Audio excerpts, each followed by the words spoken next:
the Lord has done for us. Give thanks.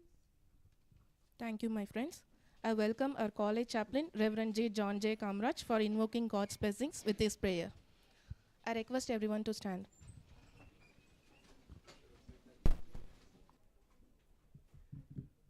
Let us pray. Our most loving, gracious God, with thy children come to the throne of grace this morning, O Lord. Lord, we praise and thank you for all your grace and blessings upon us, especially on our institution, the American College. Thank you, Lord, for the wonderful event organized by the PG Research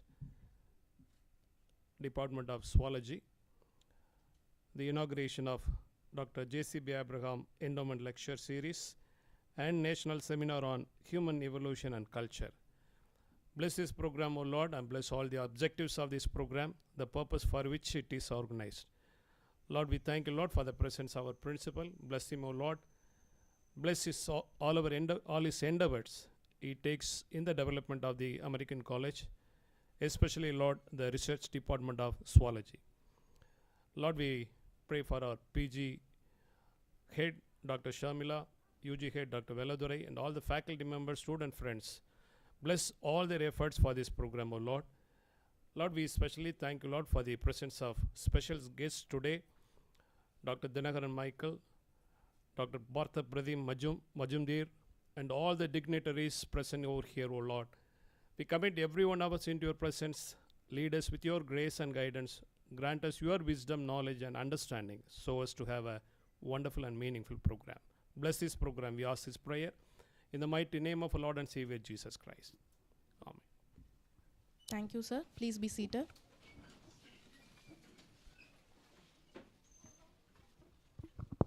I warmly request Dr. E. Jai Sharmila, Head PG and Research Department of Zoology, to deliver the welcome address.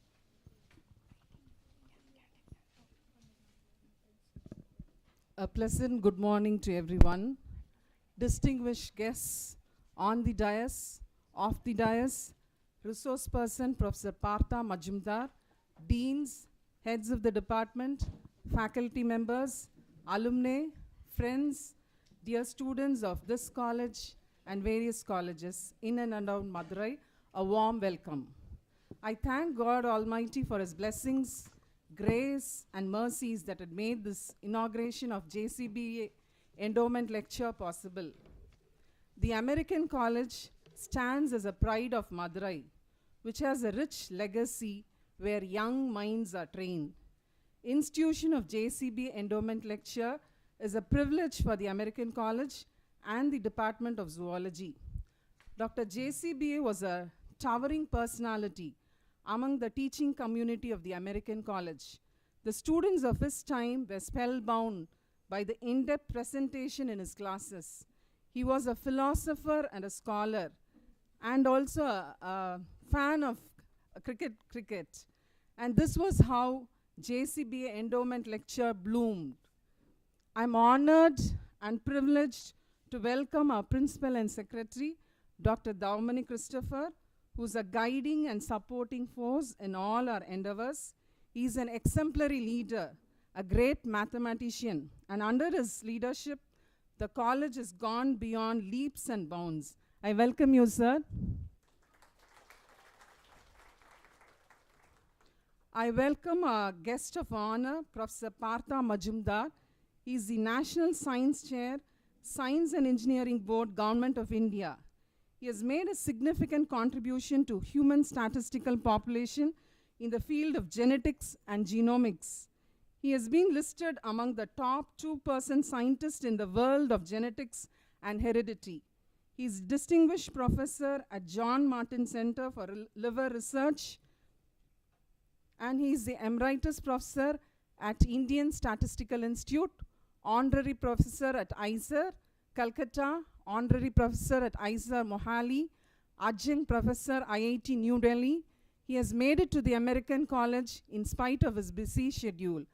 The Department of Zoology is indeed proud to have such an eminent person for the national seminar. I welcome you, sir. I deem it an honor and privilege to welcome Dr. Dinakaran Michael, former head of the Postgraduate and Research Department of Zoology, who is with us online. He had played a pivotal role in sketching JCBA Endowment Lecture. He is a renowned scholar and academician who has passion for teaching immunology and biochemistry. He is a passionate researcher also. I welcome you, sir.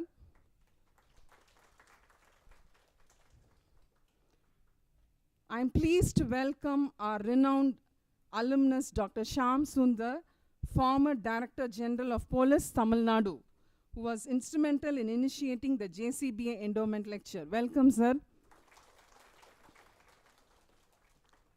I welcome Professor Pichappan, who is known for his research in immunogenetics. He was a former professor and head, Department of Immunology, Madurai Kamaraj University. He has held positions as Director, Research, Chettinad University, Adjunct Professor, ICMR, Andaman and Nicobar. He is a pioneer in the field of transplantation, immunology. His team has identified the first Indian migrant to a small village in Madurai. Welcome, sir. I am honored to welcome Professor Marimuthu, former head of the Department of Animal Behavior, Madurai Kamaraj University, and he is a fellow of all the 3 Academy of Sciences. Welcome, sir. I welcome Mr. Jagannathan, lawyer, who is also an alumnus. Welcome, sir. And a special word of welcome to Dr. Nadarajan Sivasubramanian, a renowned alumni who has come all the way from United States. He is the Emeritus Professor, Department of Medicine, Bayer College of Medicine, Houston. And I'm pleased to welcome a very, very young alumni. Can you guess who? It is none other than Mr. Prince. He has played a very, very significant role in the contribution of this endowment lecture. He is the Senior Master of Sainik School. Welcome, sir. And I welcome all donor alumni and alumni who had played an important role in establishing the JCBA Endowment Lecture.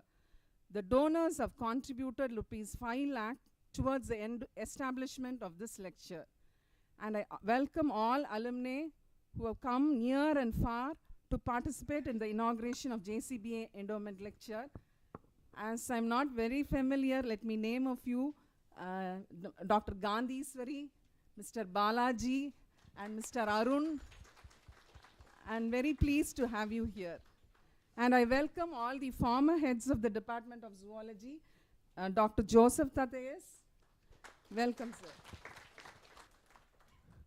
I welcome Dr. Martin, Vice Principal and Head of the Department of Commerce, who's always a support to all the activities of the college. I welcome Dr. Beulah Ruby Kamalam, bursar of the college, who's always a positive in all the financial support to the zoology department. I welcome our chaplain, Mr. John Kamaraj, who supports the functioning of the college with his fervent prayers. Welcome, sir. I welcome Dr. Velladurai, head of the undergraduate department of zoology, who always supports in all the activities in the department. I welcome all my colleagues whose tireless effort and teamwork has made the JCBA Endowment Lecture a reality. I thank everyone for joining in this inauguration of the JCBA Endowment Lecture. Thank you. Thank you, ma'am. The act of lighting a lamp can symbolize the dispelling of darkness and the ignition of enlightenment. I request Dr. E. Jai Sharmila, Head PG and Research Department of Zoology, and Dr. P. Velladurai, Head UG Department of Zoology, to help the dignitaries to light the lamp.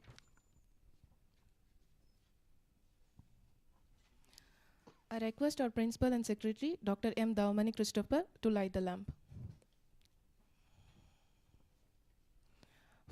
Followed by Professor Dr. Partha Pradim Manjumdar, National Science Chair, Science and Engineering Board, Government of India, to light the lamp. Dr. K. R. Shyamsundar, IPS Director General of Police, Tamil Nadu, retire.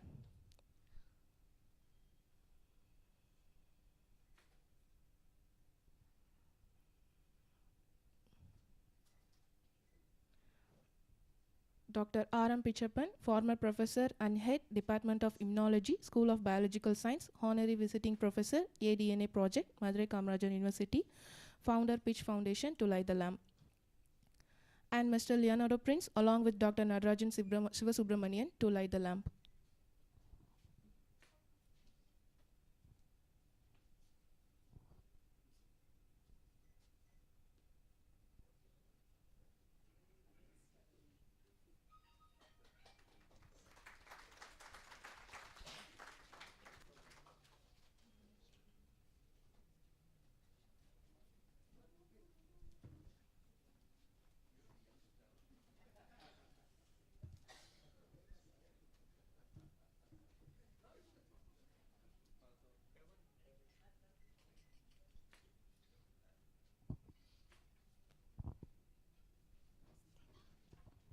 Thank you, ma'am. Thank you, sir. Now it's time for honoring. I request Dr. E. Jai Sharmila, Head PG and Research Department of Zoology, to honor our Principal and Secretary, Dr. M. Davamani Christopher, with a memento.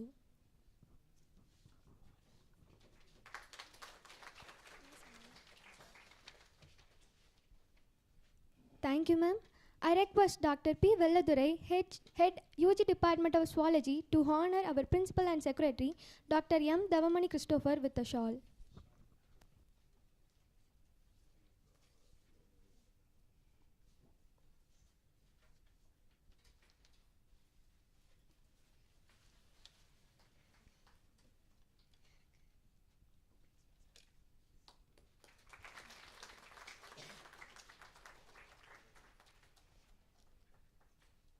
Thank you, sir. Now I request our Principal and Secretary, Dr. M. Davamani Christopher, to honor Professor Dr. Partha Pradim Manjumdar, National Science Chair, Science and Engineering Board, Government of India, with a shawl and memento.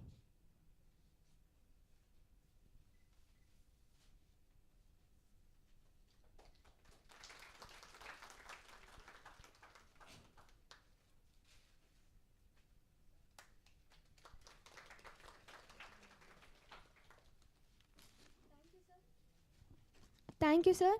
I request Mr. Kamalakannan, Superintendent, Central Finance Ministry, to honor Dr. R. M. Pichappan, former professor and head Department of Immunology, School of Biotechnology Science, Madurai Kamarajar University, with a memento.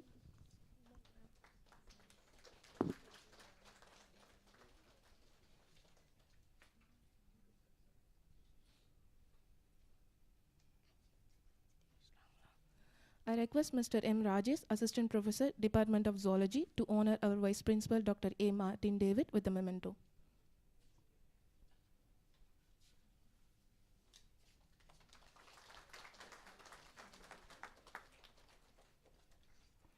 Now I request Dr. T. Angelin, Assistant Professor, Department of Zoology, to honor our Bursar, Dr. M. Beula Ruby Kamalam, with a memento.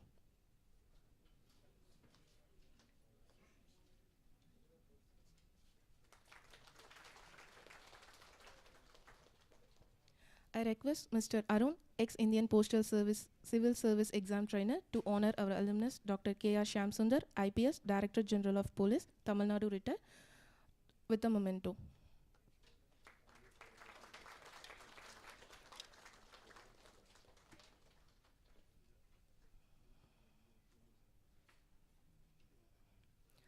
I request our alumna, Dr. A.S. Priscilla, Dean and Associate Professor, Department of Zoology, Lady Toke College, Madurai, to honor Dr. E. Jai Sharmila, Head PG and Research Department of Zoology, with a memento.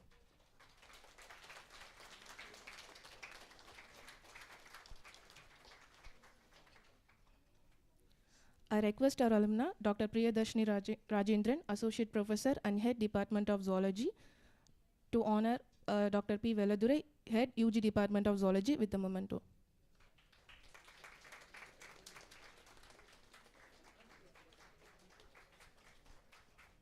Thank you, sir. Thank you, ma'am.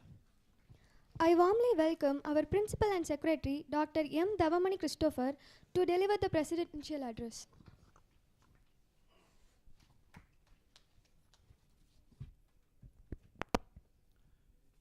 Good morning. Respected Professor Partha Pratim Majumdar from the resource person of today's national seminar from National Science Chair, Government of India. Dr. Dinagaran Michael, online. Esteemed heads of the department, Dr. Jai Shamila and Dr. Veladurai. Faculty from the Department of Zoology and faculty from other colleges. Distinguished alumni, honorable guests, especially Dr. Siva Subramaniam from Houston, USA. He did his PU, BSc and MSc here in American College. Advocate Jagannathan, Dr. Mariappan and Dr. Prince, the former principal of the school, Sainik School. Senior person from the Sainik School, Dr. Pichappan, Dr. Mariappan, and the great person, former DGP Shyam Sundar, and Vice Principal, Bursar, the deans, and the faculty, and the student friends, and press, the special people from press, and my friends. It is with immense pride and gratitude that I stand before you today at this prestigious national seminar on human evaluation and culture, inferences from genomics. This gathering, the academic gathering, reflects not only our commitment to advancing knowledge, but also our dedication to fostering meaningful dialogues on intersection of science, culture, and humanity. I would like to take a moment to appreciate our esteemed heads, Dr. Jai Sharmila and Veladurai, for their tireless effort in organizing this seminar. For the past 1.5 months, they together come and discuss with the program. Almost daily, they used to come. And congratulations to Dr. Joy and Veladurai. Their leadership and vision have been instrumental in bringing together such a diverse and accomplished group of scholars and practitioners. A dedication to academic excellence is truly inspiring. I would like to take a moment to express my heartfelt gratitude to Dr. Dinagaran Michael, the former head of the PG and Research Department of Zoology. His unwavering support in initiating the JCBA Abraham Endowment Lecture Series has been instrumental in honoring the legacy of both JCBA and Dr. RDM. Dr. Dinagaran Michael, you are not only a mentor, but also role model to many of us. Your dedication to academic excellence and your passion for nurturing young minds have made a lasting impact on our institution. The Endowment Lecture Series stands as a testament to your commitment to education and the pursuit of knowledge. Thank you, sir, for your invaluable contributions and for inspiring us all to strive for excellence. A special mention must be made of our alumni team who have played pivotal roles in shaping this event. Dr. Shyam Sundar, the retired DGP, Dr. Pichappan, the former immunology head of Madurai Kamaraj University, and former faculty from Sainik School, Mr. Prince, has been a beacon of support for our initiatives. Their commitments to education and community service enrich the understanding of the complexities of human health. Friends, today's seminar marks the beginning of an important endowment lecture series honoring the legacy of our former professor JCBA, alias JCB Abraham, the former vice principal, former PG and research head. This series is a tribute not only to his contribution to the academia, but also to the values of inquiry and exploration that he instilled in all of us. We are fortunate to have this opportunity to engage with cutting-edge research and insights that will undoubtedly influence the understanding of human genomics and its cultural implications. As we dwell into today's discussion, I encourage all our friends to think critically, creatively about the themes we explore. Genomics is a powerful tool that offers profound insights into our past, the present, and future. Here we have the students, the past, the present, and of course the future students. It can help us understand the biological underpinning of culture and human behavior. But it is essential that we approach this knowledge with a sense of ethical responsibility and cultural sensitivity. All are excited to hear from our chief guest, Professor Dr. Partha Pratik Majumdar, the National Science Chair, Government of India.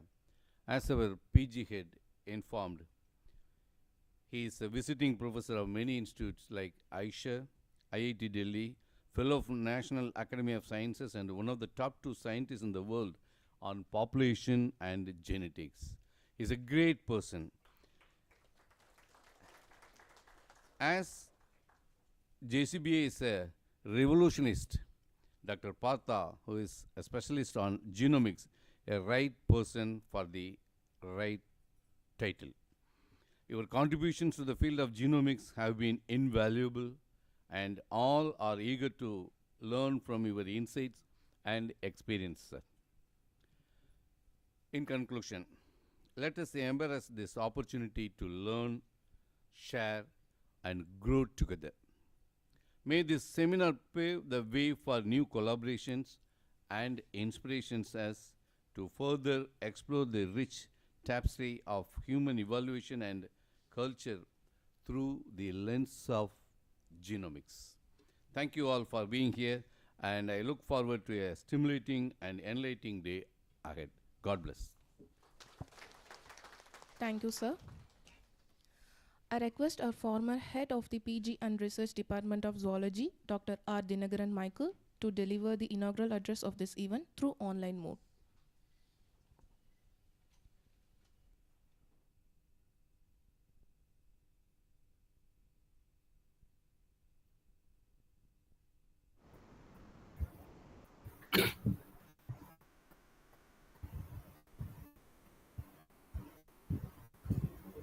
Respected Principal, Dr. Christopher.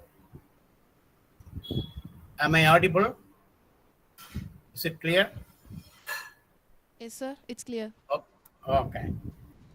Respected Principal, Dr. Christopher, revered Speaker, Professor Majumdar, officers of the college, heads of the Zoology Department, Dr. Joy Sharmala, the PG head, Dr. Velladurai, the UG head, and members of the faculty, students, alumni, especially the alumni who had studied under Dr. JCBA Abraham. Ladies and gentlemen, at the outset, I want to sincerely apologize for my inability to come in person and greet you on this important occasion. I am very happy our desire for a long time to establish something in the name of, to honor Professor J.C.B. Abraham. Nearly 20 years the desire was there, and it was triggered by Dr. Shamsundar, and then we started raising funds to establish an endowment in honor of our professor, Dr. J.C. Bhaskar Abraham. And this desire and effort for 2 months, within 2 months, we were able to reach the target amount. And that has been established. From the endowment, the annual income from the endowment will be utilized to arrange for a national seminar or a lecture by very eminent people like Dr. Majumdar. And this annual feature, every year we will be remembering Dr. JCB Abraham and eminent scientists from within the country and if possible from outside the country will come and honor Professor JCB Abraham by giving the lecture of their specialization. Well, Professor JCB Abraham was a very inspiring teacher. There are quite a few people, about 10 people, after Dr. Majumdar's lecture. They are going to give they have presented 3 minutes video each of them, talking about how JCBA inspired them, what were his teaching techniques and abilities and style and all. So I'm not going to go into the details. I can only simply tell that whatever modest contribution or achievement I have made in science, it's all because of his inspiring lecture during my second BSc study in this college. And that was the time he returned from United States. And then he explained the chordate evolution, how from fishes to amphibians to reptiles to birds on one side and mammals on the other side. He traced beautifully the evolution with a lot of evidences and also explaining the connecting links between the major classes. And that was the first time I was inspired and to study zoology. Till that I was a moderate student. And that was the beginning. And it is taking up for all these years of my active work in academics, in research and so on, till now. And with that, I will finish his teaching, inspiring capabilities. And he never comes into the class with the lecture notes or books and never depended on any of these things. And I have seen in this college, in this department also, people coming with lecture, if not lecture notes, even the books, important books, they have come and then they have opened it and seen some of the important information. And they depended on that book and to explain them very well. They are all very good teachers. The department had all through, they had excellent teachers. But JCBA is different. And so that is the one thing which I want to tell. And Professor Bhaskar Abraham was a voracious reader. His personal library was an excellent library, having books on biology, evolution, genetics, and so on. And very interestingly, every time he will purchase a lot of books and read. He's a great reader. And then whenever the shelves in his library was full and no more space available for him to put new books, he will do the clearance of the books.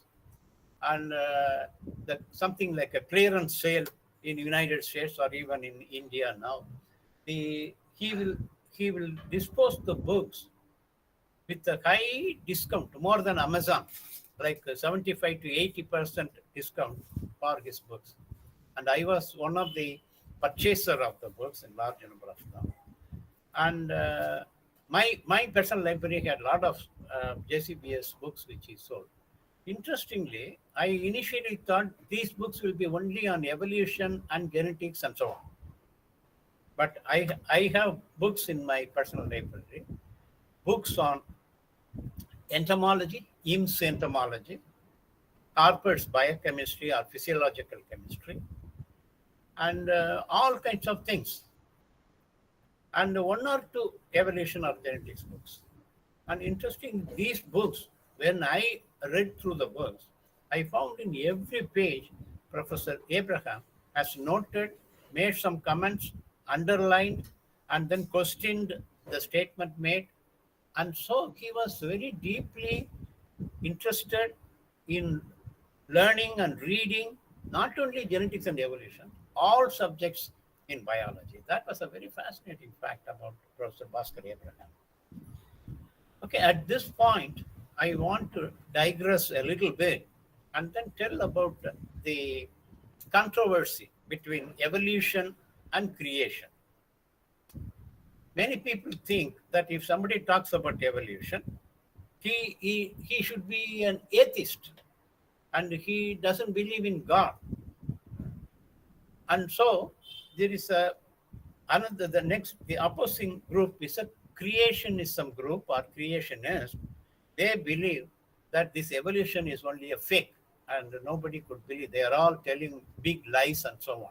They never believed that dinosaurs or the huge creatures existed long time back in Mesozoic. In Mesozoic, end of Mesozoic period, they got extincted and so on. Nothing they believe. They believe these are all fraudulent people and so on. And this existed even in the 19th century. And the famous argument between the two groups, leaders occurred and so on. Even now it is existing. And so actually when I sent this information to one of my friends who is a believer, he said, Michael, these are all, it is all lies and set of lies they are making and so on. But I want to clarify for all those young people here, these two groups are there, and it is not like a policy exclusion principle that only these two people are there. There is a middle group, and this middle group believes in God and also believes in evolution. Many people belong to that. And what they exactly tell is that God acts and creates through the laws of nature. What is happening in evolution, it is directed by God. And the God is primary and natural causes are secondary. And these natural causes, they did exist, and then they are guiding the evolution of animals. But ultimately, it was all directed by God. Very famous people, they belong to this group. For example, Dobzhansky, who made the modern synthesis of Darwinism. And Dobzhansky has visited Madurai, Tyagarajar College, American College, and so on in the early 60s or late 50s. And he immigrated from Ukraine to United States as a young man. And in Ukraine, he was a very serious Christian and a believer. And still, he is one of the main leaders of theistic evolution, theistic evolution group. And he died only in the 1970s, middle 70s. And in recent times, right now, there is one professor called, what's his name? He is Collins, Professor Francis Collins, who was the director of National Institute of Health in the United States for a large number of years. I'm sure Professor Partha should be knowing him. And he was also heading the Human Genome Project till recently. And then right now, I think he is an advisor to the President of United States, Joe Biden.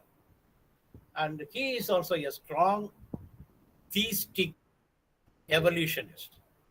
And he says evolution is real, but it was set in motion by God. And evolution occurred as biologists describe, but under the direction of God. So this concept is there, and anyone who wants to teach evolution need not to be an atheist. And so that concept is over. And big scientists, they believe that all this evolution happened and it was directed by God. We do not know to which group Professor Bhaskar Abraham belonged. And only thing I can tell is he had read the Bible very well. No one can challenge him in the Bible. He was raised in a very deep, serious Christian family, son of a great advocate in Koilpatti.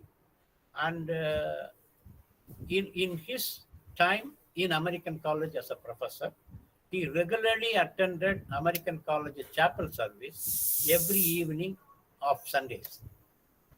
And he had even gifted to some of his favorite students pictures of Jesus Christ and pictures from Bible and so on. And he never willed that I should not have a Christian burial, I should not have a Christian funeral and all. He never mentioned it. And so he had, on his demise, he had a perfect Christian funeral and a Christian burial. His cemetery is there in Sataneri, while some of his younger students every year on his death anniversary in the end of October, they visit the cemetery and garland the cemetery and so on. Okay, coming back to the endowment and the lecture and the inauguration of it. I am very, very happy Professor JCB Endowment Lecture Series is being inaugurated today in the presence of our dear principal, Dr. Christopher, and Professor Majumdar, Professor Pichappan, Professor Marimuthu, Dr. Shamsundar, and many others. I am not naming everybody. I know quite a few names who are gathered there in B1 of the American College today. And I thank the principal for his unflinching support for any activity in the Department of Zoology. He has a great adoration or admiration for me, whatever little I have done for the department or the science.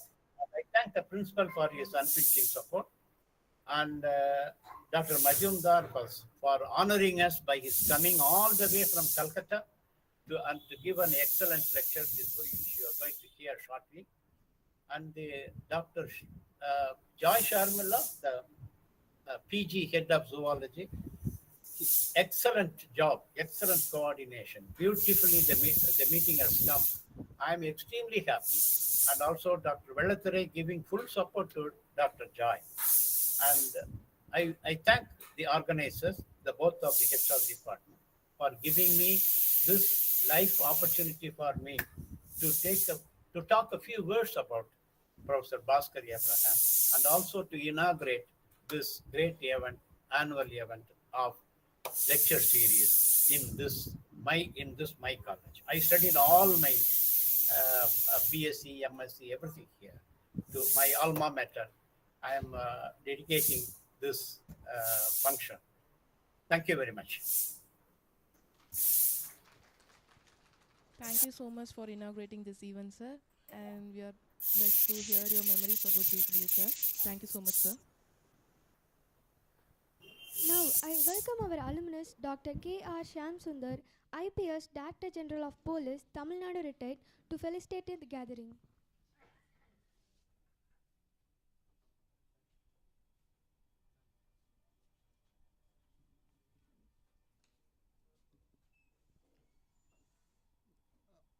Very good morning. Stalwarts who were on the dais, and off the dais we have got distinguished professors, retired and also serving, and old students of JCBA, and my dear students, மாணவர்களே மாணவிகளே இளைஞர்களே இளைஞிகளே வருங்கால கதாநாயகர்களே கதாநாயகிகளே. At the outset, I thank the organizers for giving me an opportunity to felicitate on this occasion of the great scholar, Professor JCB Abraham. And I just wonder why it took so many years, 4 decades after his retirement, 2 decades after his demise, this could not. Notwithstanding the fact, I did try with almost all the principals, with relentlessly. And the principals are very good. They received very well. However, the outcome was not positive enough. I don't know what underwent behind that, whether ego or politics or bureaucracy, whatever may be. But it so happened, and when I was in Dr. Somasundaram, Professor Somasundaram is my batchmate, and both he and I are Chennai based. One day I had been in Madurai. Suddenly he rang me and informed, I'm at Stafford Hall with Professor, PG Professor John, and why not you join? And UG Professor will join. They will make arrangements for meeting the principal. I said, okay. I joined after an hour, and it so happened. So it took me just a matter of 5 minutes to explain that we, the students of JCBA, with our love and affection and honor, we want to get this endowment. And the beneficiaries are the present day students. And why should something come as a stumbling block in between? And I tell you, no sooner I had explained the purpose of visit and also about the endowment, then Principal Professor Dr. Christopher immediately agreed with it. I was greatly astonished. And what a positive frame of mind he has got. And his quick decision. I request you to applaud for his excellent way, positive way of helping in creating this endowment. Then coming over to the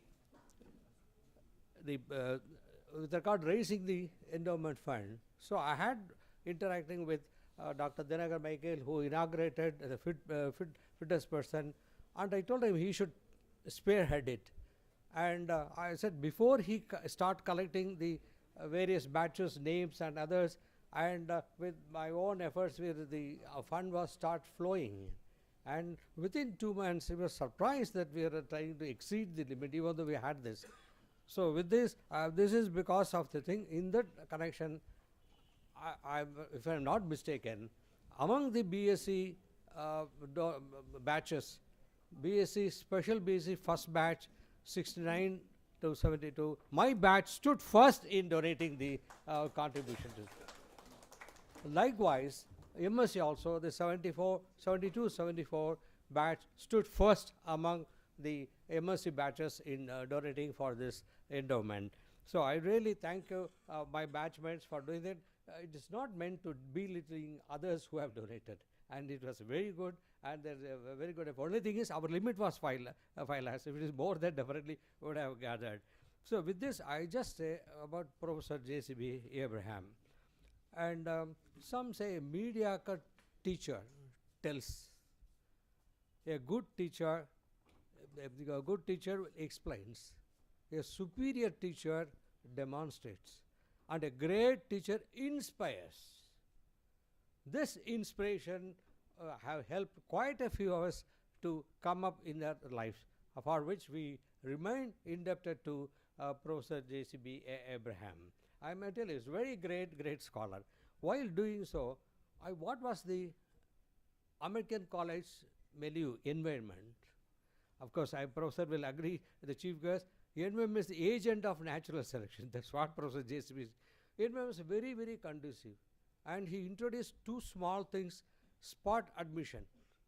And 400, immediately they will be given, and first come, first service basis. This changed the scenario of administration in American college because of the transparency, honesty, everything is involved in that. This is very good inputs we received. And coming over to the American college, BSc, and we had a special BSc, and we have to slog. We have to be in the lab, we have to do dissection, we have to with records, and moreover, the assignments. They ask us to refer a few new books, and we'll be moving with the new texts and original text. So this imbibed within us a sense of hard work. This one, I tell you, all our batchmates, they come up in their life in various fields because of their hard work. There is no substitute to hard work to come up in their life. This, I am requesting the youngsters to take note of this aspect of it. And when I talk about the American college milieu, there are one more thing, freedom of expression and with responsibility. As a student, I used to meet the principal while he was cycling. He used to remember, what is it?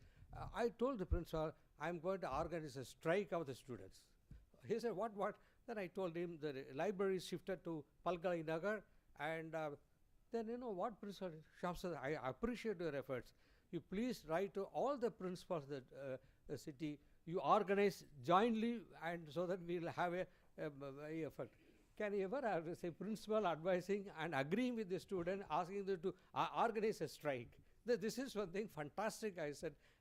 And Professor JCBA, I think is a great scholar thing. No, he has a key bunch. The sound of it will alert us. You know, sir, the famous Tamil Yarai Varum Pinne. This is, we become alert. So we are slightly scared of, and we don't cross this room to go to B3. We'll go behind it. Because he'll send Majid, you bring this boy. So we are slightly scared. However, when it comes to the classroom, he is totally a different person. So simple, and make it so lucid, and he just narrate like a story. We really like. And also, he has the habit of having one question. In the MS, he asks, 5 minutes earlier will come, he will ask, who is Mansur Ali Khan? Then I'm a slightly mischievous person. That's why I landed in IPS. I used to say, the famous actress Sharmila Thakur's husband. He wanted Patauti. So he used to say, look at this boy. He spoiled my mood and things like that. No, that way we are very free and so this environment of interacting freely helped us to come up in our lives. And then coming to the, so I was immediately when this results were published, I was selected as a demonstrator in the same college. 3 years, I had a short stint in this American college where I observed him in close quarters, how he functions and operates. And with this one, I'll just say, and when he just retired, I was at DC Lander South with all the Chepak cricket ground and everything. I used to send him pass. He was so delighted. And he used to come and Sham, I organized a terrace so that I like to be in pavilion. I just ensured that he is the pavilion, and then he made a request. Can I meet? Can I have an autograph of Sunil Gavaskar? I said okay. I just said I took him, and he had a photo with Sunil Gavaskar and autograph. He was delighted. Now you can see a childlike personality in him. Suddenly he's a professor with all his rolling eyeballs, and we will be scared. But when he becomes the cricket and we talk about Sherlock Holmes and Bertrand Russell, he is a totally different personality. This is something which I really appreciate. In 1997, I organized our BSc Silver Jubilee celebration with family in American College.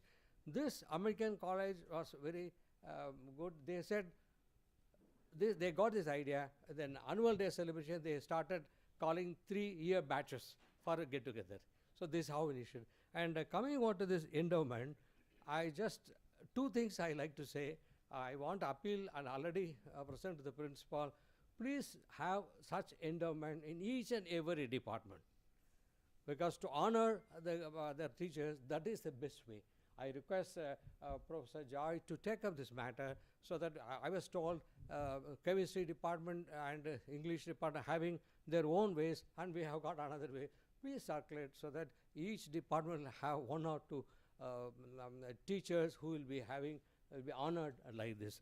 And with this, I like to make another record of Professor Joy. And I was talking with the chief guest. The prices is escalating. It is extremely difficult after 5 or 10 years to manage with the interest which it generate. So when you do that, and of course I know you have got another stint of 6 or 7 years, before you leave, you just say, I like to have another 2 lakhs. Definitely my batchman and I will definitely support you. This, I am promising which will hold it. With this, I really thank you very much for giving this opportunity to address a great gathering. Thank you very much. Thank you. Thank you so much, sir. I welcome our alumnus, Mr. Leonardo Prince, former Senior Master Sainik School, Satara, Maharashtra, to felicitate the gathering.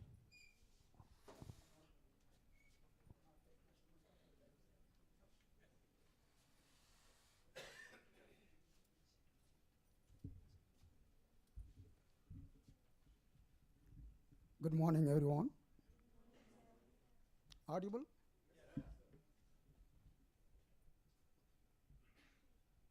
Principal sir has already left.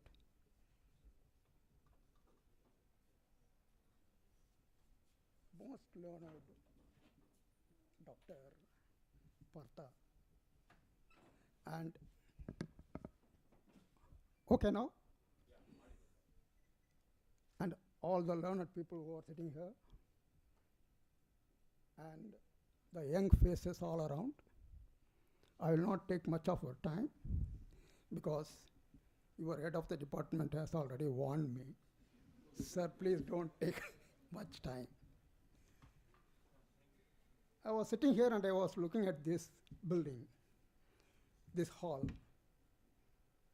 And while walking the campus, I had memories of almost 60 years and more. 60 years of nostalgia. I was moved. When I came here, this building, so beautiful it has become, I think, thanks to the principal, who is not here. Though this is a science block, this Binghamton Hall, during our times, during 1960s, we are not allowed to enter this hall. This is out of bound for us. This is taboo for us. All the other rooms we will use, but this particular hall is only for the BA economic students. We'll stand there and watch what a big hall here. We are not allowed to enter this place like that. We used to think. Why I'm saying this, other than my nostalgia, I also have a feeling of déjà vu. The first time I entered this building is in 1966 January. My revered professor, J.C. Bhaskar Abraham, arranged the centenary celebrations for Mendel. In this hall, there was a big arrangement of many scientists from within Madurai and within our state. We had a huge exhibition in the long hall outside, and he single-handedly managed that. I was sitting here and thinking, I have not seen any other teacher there. Only Professor JCBA was there, he was there, he was here, he was there in the exhibition hall. Single-handedly, he managed the whole affair. Great organizer he was. A great administrator he was. What kind of teacher he was, Dr. Michael has already spoken so much. I should have told him that I will talk before you, because he has spoken everything what I wanted to talk. Because we talk so much on the phone, he got everything from me and he has put it there before me. So I am standing here without anything. But even then, my professor, I will talk about his teaching. Impeccable English. Can't believe what pronunciation he had. All his words that came out of his mouth was like colored words. He will paint pictures of concepts on the board. He is an artist. As a teacher, he is an artist. His words built on the wall or the blackboard, and his concept, so clear thinking, we need not take notes. We just listen to him. At the end of it, we'll have a clear picture of what he wanted to say, a painting of concepts. This is almost, I told you, 55 years since I finished my MSc, but even now I can roll out words such as Darwinism, Neo-Darwinism, modern synthesis, genetic flow, Simpson analogy. All these things, I don't have any connection all these 50 years.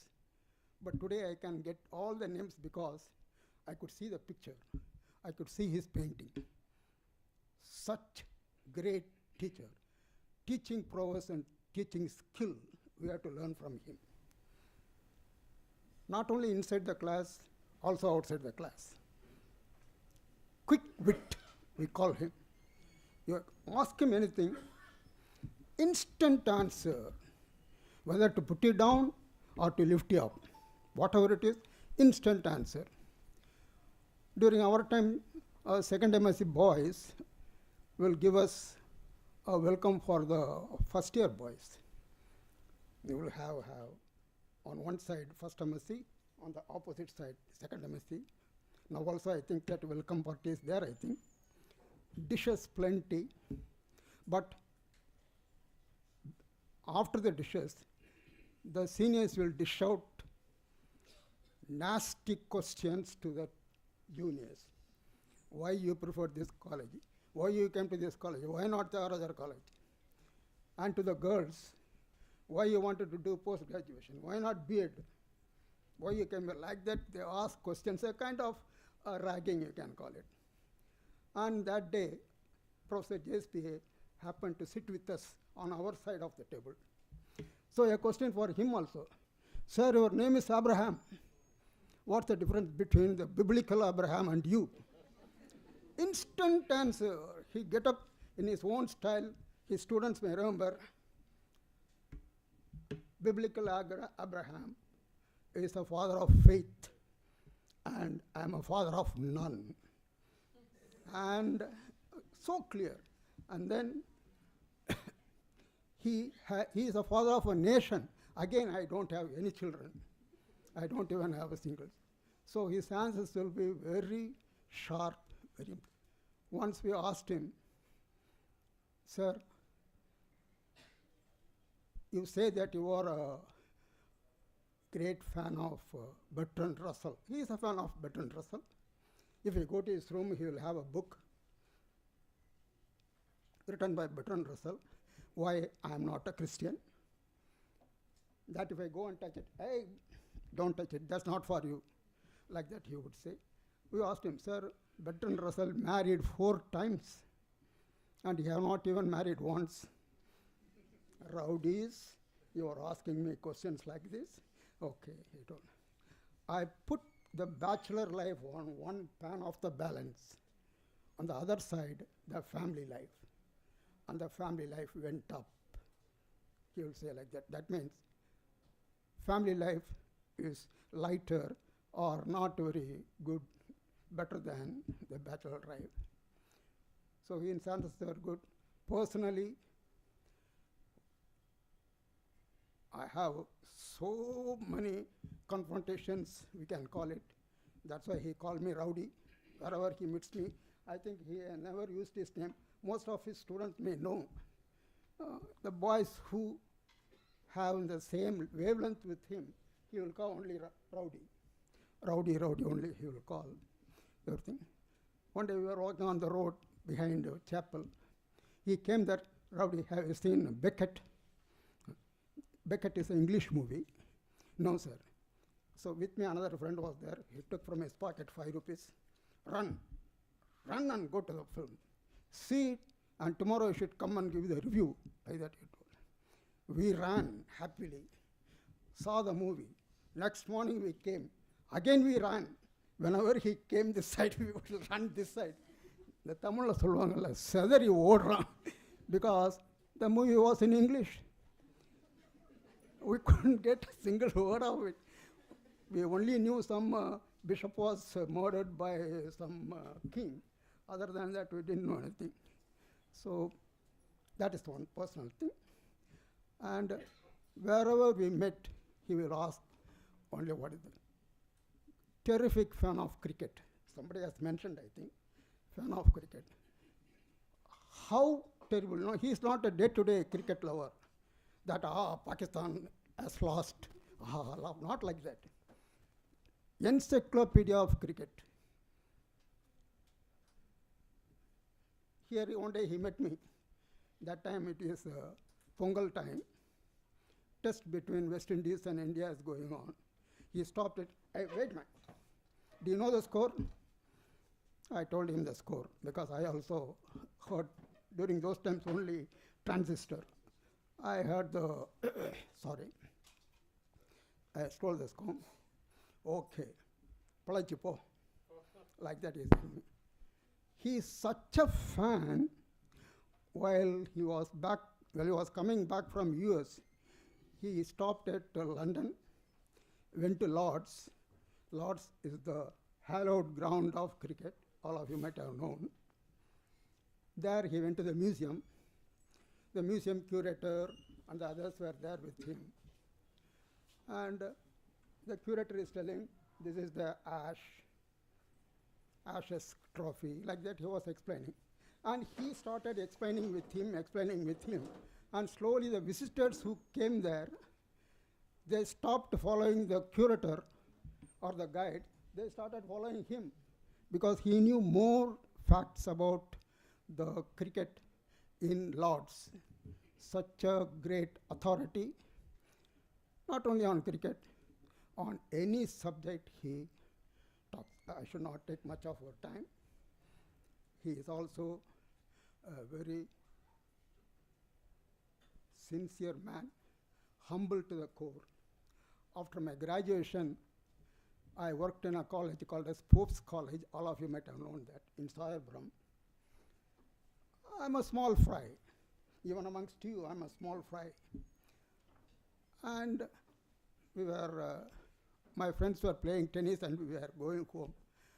My security, that is the watchman, came and told me, sir, one man is searching for you there, one gentleman. I saw him, JCBA is coming on the road. He has come there to Sayapuram. I went and called, sir, what happened, sir? How are you? Like that. Hey, Rowdy, I came to see you, man. I was shocked. That was the greatest gift God has given me, a visit by the great professor, JCBA Abraham, to my room at Sayapuram, that new college, it's the Pope's College. The hostel is new college. We were sitting here, we were talking. Then I told him, sir, you wanted to see the principal or somebody, because I never thought for a minute that he has come to see me.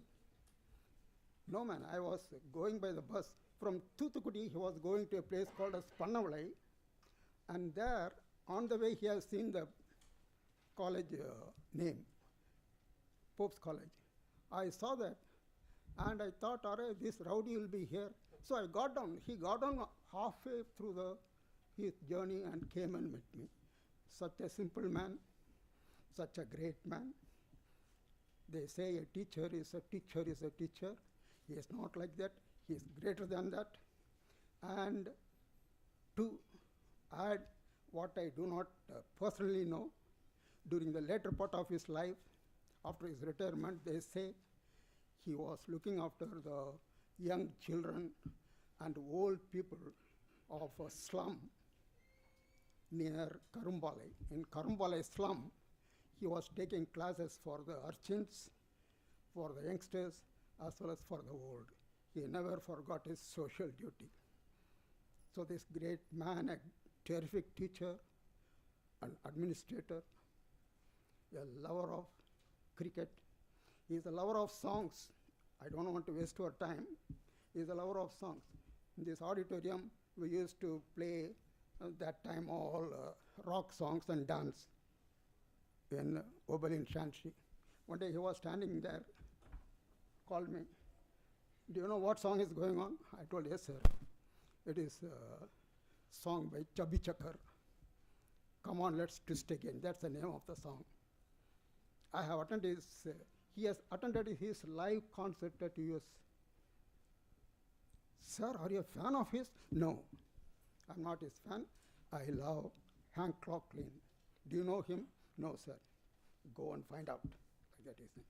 So, a lover of music, a lover of cricket, a lover of simple life, but a very great man. I'm really honored and privileged to stand in front of you and talk of this great man. And I thank Madam, the principal, the organizers for allowing me to talk this much. And I also thank those who initiated this endowment, his later ex-students. They approached Dr. Michael, and he had been good enough to arrange for this meet. And also, I thank you, sir, for honoring me. And this is the time I should be off the stage. Thank you. Thank you so much, sir, for sharing your memories. Now I welcome our alumnus, Dr. R.M. Pichappan, former professor and head, Department of Immunology, School of Biological Sciences, honorary visiting professor, ADNA project, Madurai Kamarajar University, and founder of Pitch Foundation, to introduce our resource person, Professor Dr. Partha Pradim Manjumdar. Dear all, some 24 years ago, we organized a meeting there in Madurai Kamarajar University, wherein Professor JCBA gave a lecture. When Tinagar and Michael asked me, then I could dig out the recordings from my library, and then it will be screened to you.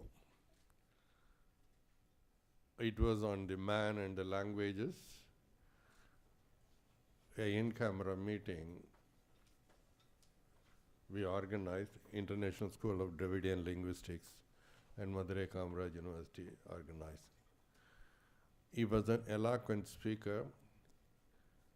You would see him in action when he projected.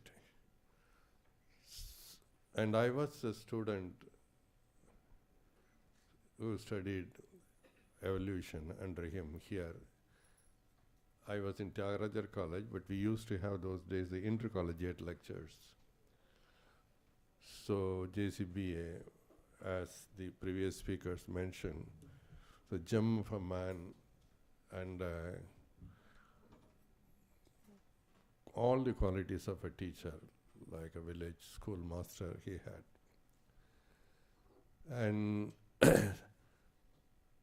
similarly, our guest today, guest of honor, Dr. Partha Majumdar, already the principal and others, Joy, has introduced him. And I have had some printouts from his CV, and I have given it. You can have a look at it, or in the web you can see that. I know him personally for the past 40 years in my scientific career, and he was a student of Dr. Malhotra there in Indian Statistical Institute. Yesterday night, Marimutu, we talked to him. In fact, he was so happy. He's about 90 or 90 plus. Yeah, and he had just returned from his field work from somewhere in Meghalaya or somewhere. That is a kind of passion a teacher used to have. Similarly, Partho, as a statistician, he has been working, he has worked very extensively on vitiligo. Once I remember that we had a discussion, Partho, you should also have a hands-on laboratory or organized system so that your knowledge on the statistics can be applied better. Then he did that with the help of Department of Biotechnology. In Kalyani, he has the only genomic institute for India. And of course, IGB and other places are there, but this was purely dedicated. And he guided the CSIR and other ministries in their effort. And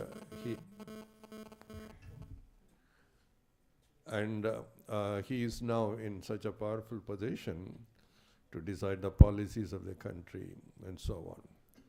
And you would see some commonality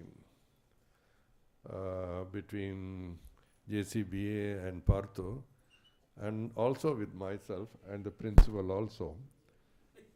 So I don't need to have a comb.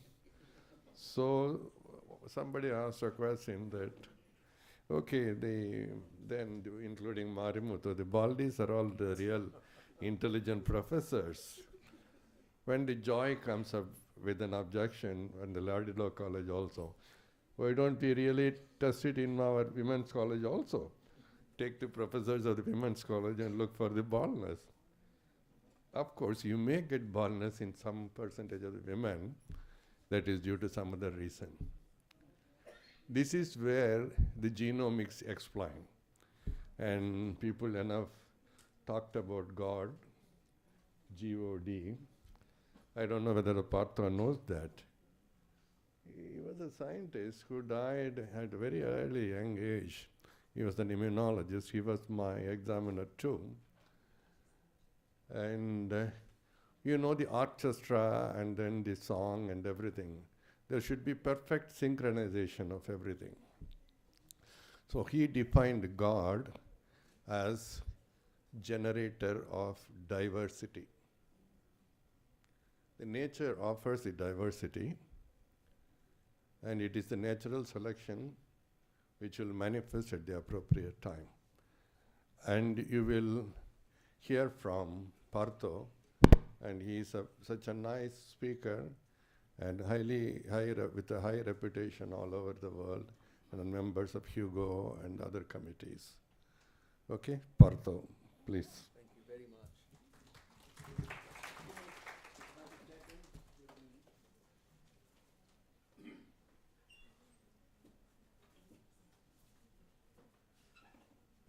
Need some help here to connect.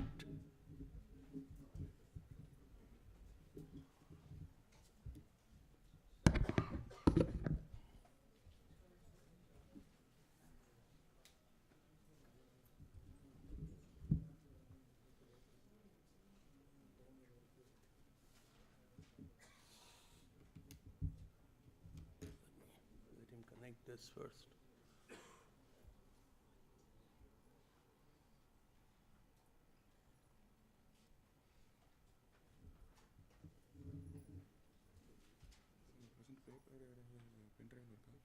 No, can you not connect this?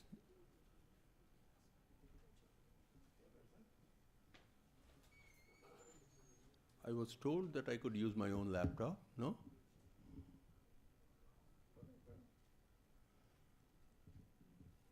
Technological glitch. So what is it that you want? Do you want me to do this on a pen drive? I don't have one. Do you have a pen drive? Give it to me, I'll transfer it.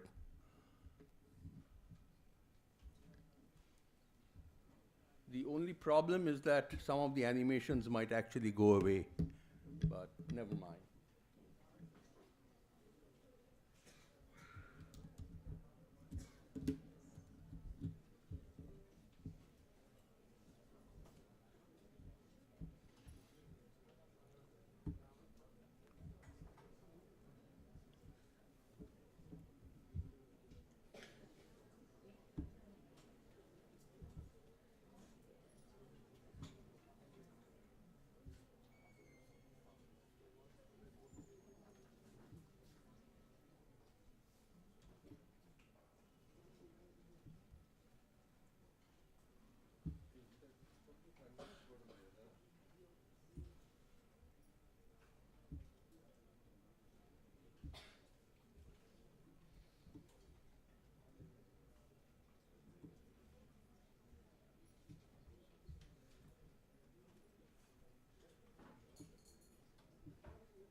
And how do I change my slides? Sorry?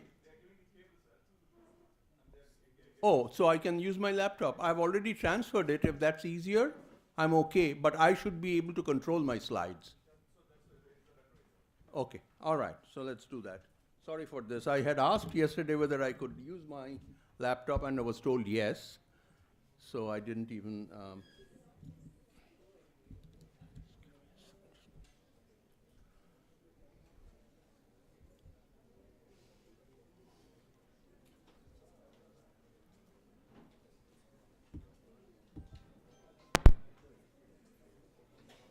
Just one second.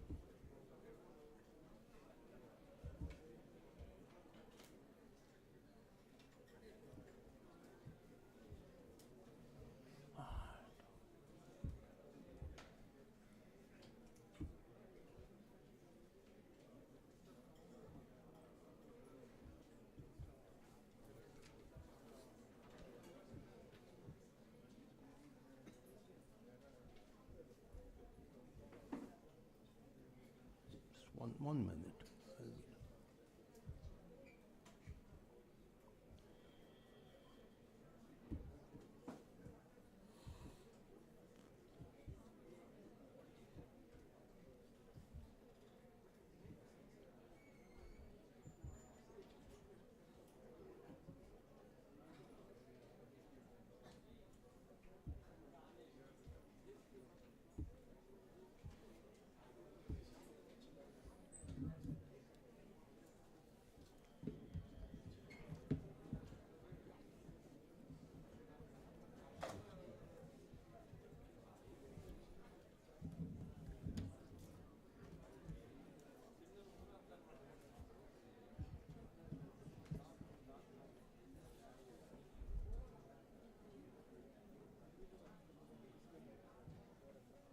Good.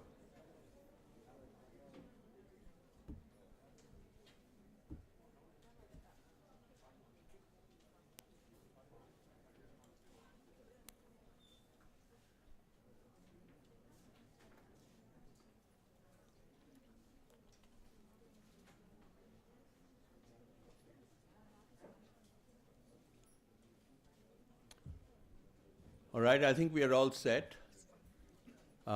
Good morning, everyone.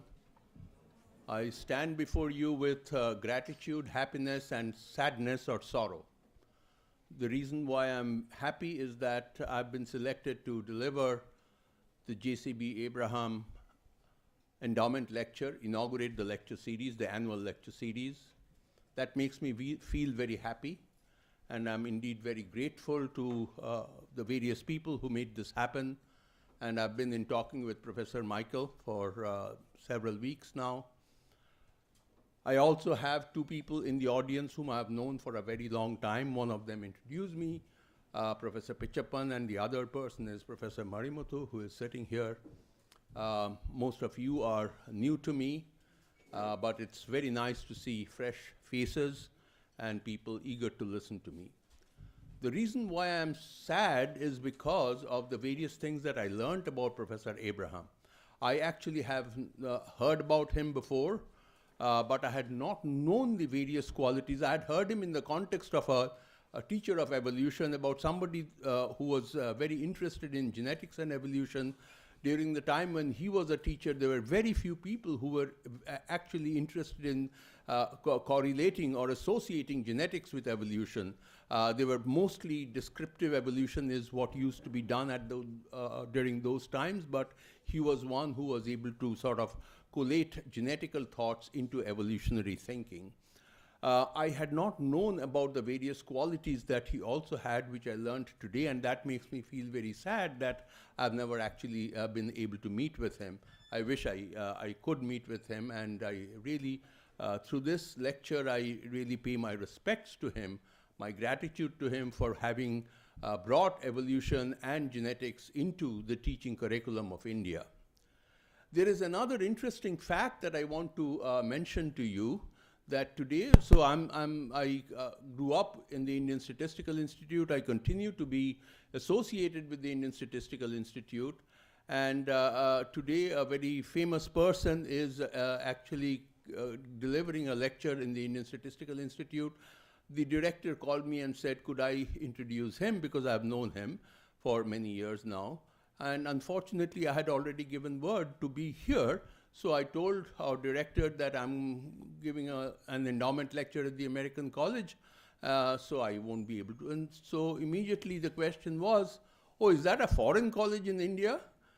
So I, of course, knew a little bit about the American College, and I told my director, no, this was set up by an American missionary at about 140 years ago. And it's a very old college, very reputed college, very established college. So not many people know about the American College. So it's interesting that there are alumni of this institution who have occupied great positions. And I think I'm providing them or requesting them to take on the responsibility of even publicizing what the American College is all about, what its strengths are, and what it stands for. Again, like I said, that I'm absolutely happy and delighted to be here to inaugurate this endowment lecture series. I work on various areas of genetics, but one of the major areas that I started my life with was evolutionary genetics, and I actually have focused on human evolution. Human evolution, where do we come from, how have we moved in the world, and so on and so forth. I have concentrated primarily in Asia and India, haven't gone to look at other parts of the world, but supplementing with data from people who have done work on population groups who reside in other parts of the world, we are now able to build up a reasonable picture of where we evolved and how we moved and how we mixed and so on and so forth. So my lecture will provide a canvas of the broader picture, but will also get into a little bit more detail about our own India and the ethnic groups and the communities and populations of India, all done through reconstruction of these affinities about the diversities, everything done through using of genes and their genomes. So using the various kinds of arsenal that we have in the field of genetics and genomics, this is what we are going to reconstruct, the peopling of our own country. So let me begin. I've titled my talk as Human Evolution and Culture, Inferences from Genomics. I won't have the time to touch upon culture in any great detail, but I will talk about one aspect of cultural evolution as inferred from genomics and how it relates to human movements, human population movements. That will come towards the end of my talk, but I will, like I said, develop a broad canvas of human evolution, again drawn from genetics. We heard, the first sentence that we heard after we entered this hall is, nothing in biology makes sense except in the light of evolution. This is the first sentence that we all heard when we entered this hall. And he was a bulldog of Charles Darwin, and his name was Theodosius Dobzhansky. We have heard from Professor Michael that he came from Ukraine, migrated to the United States, spent his life in the United States, and essentially was a bulldog of Darwin. There was at that time a huge divide between creationists and evolutionists, but I will not get into that. And Dobzhansky sort of was in the middle road and was able to bring two sides together. Even today, there are people who actually do not believe in evolution, but nevertheless, I think evolution has come to stay as a model of understanding of life on Earth, and I'm essentially going to talk about humans ourselves. So we'll start with Darwin. In 1859, Charles Darwin wrote this book on the origin of species by means of natural selection or the preservation of favored races in the struggle for life. This is the title of a book. It's almost like a full sentence. We don't see these kinds of titles anymore. But this is Charles Darwin's book, and that completely changed the viewpoint of how life emerged on Earth. What did he have to say about human evolution? This is what he said. Light will be thrown on the origin of man and his history. That was just one sentence that he said in this entire big fat book that takes a long time to read, and this is all that Darwin said in this particular book. About 22 years later, he wrote another book, and that was titled The Descent of Man and Selection in Relation to Sex.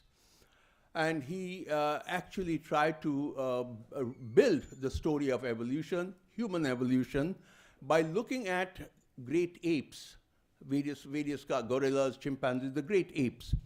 And these are the kinds of things that he noted and concluded that humans and great apes must have a common ancestor.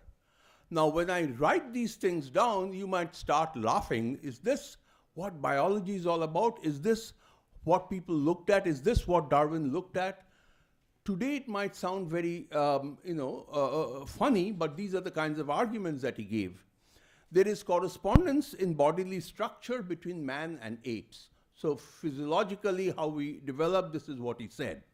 The structure of tissues and the composition of blood are similar. He could never look at the composition of blood at that time. All that he could look at is that blood of the apes and blood of the humans was red. That's all he could have looked at. He couldn't have looked at anything more. So this is what he said. Men and apes have common parasites. Yeah, our skin parasites are very similar between men and apes. Again, he would not have been able to analyze this in any great detail, but these were his observations. The process of reproduction is the same in all mammals. This, of course, he would have noted, and the embryo of man closely resembles the embryo of other mammals. And finally, he said it undergoes a corresponding order of development. Man possesses certain rudimentary organs, muscles, and other parts. So the development after formation of the first set of cells is very similar in humans and apes. So this is what he said, and from these kinds of arguments, he concluded that man and the great apes have a common ancestor.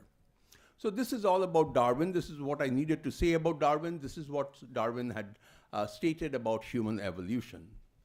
Like I said, I'm going to build a story. I'm going to narrate a story to you. The first part of the story will not have too much of genomics or will not have too much of genetic evidence. It will begin about 5 million years ago, and it will end about 150,000 years from today in the past. The second part of the story will begin about 150,000 years ago, and it actually still continues. We are still evolving.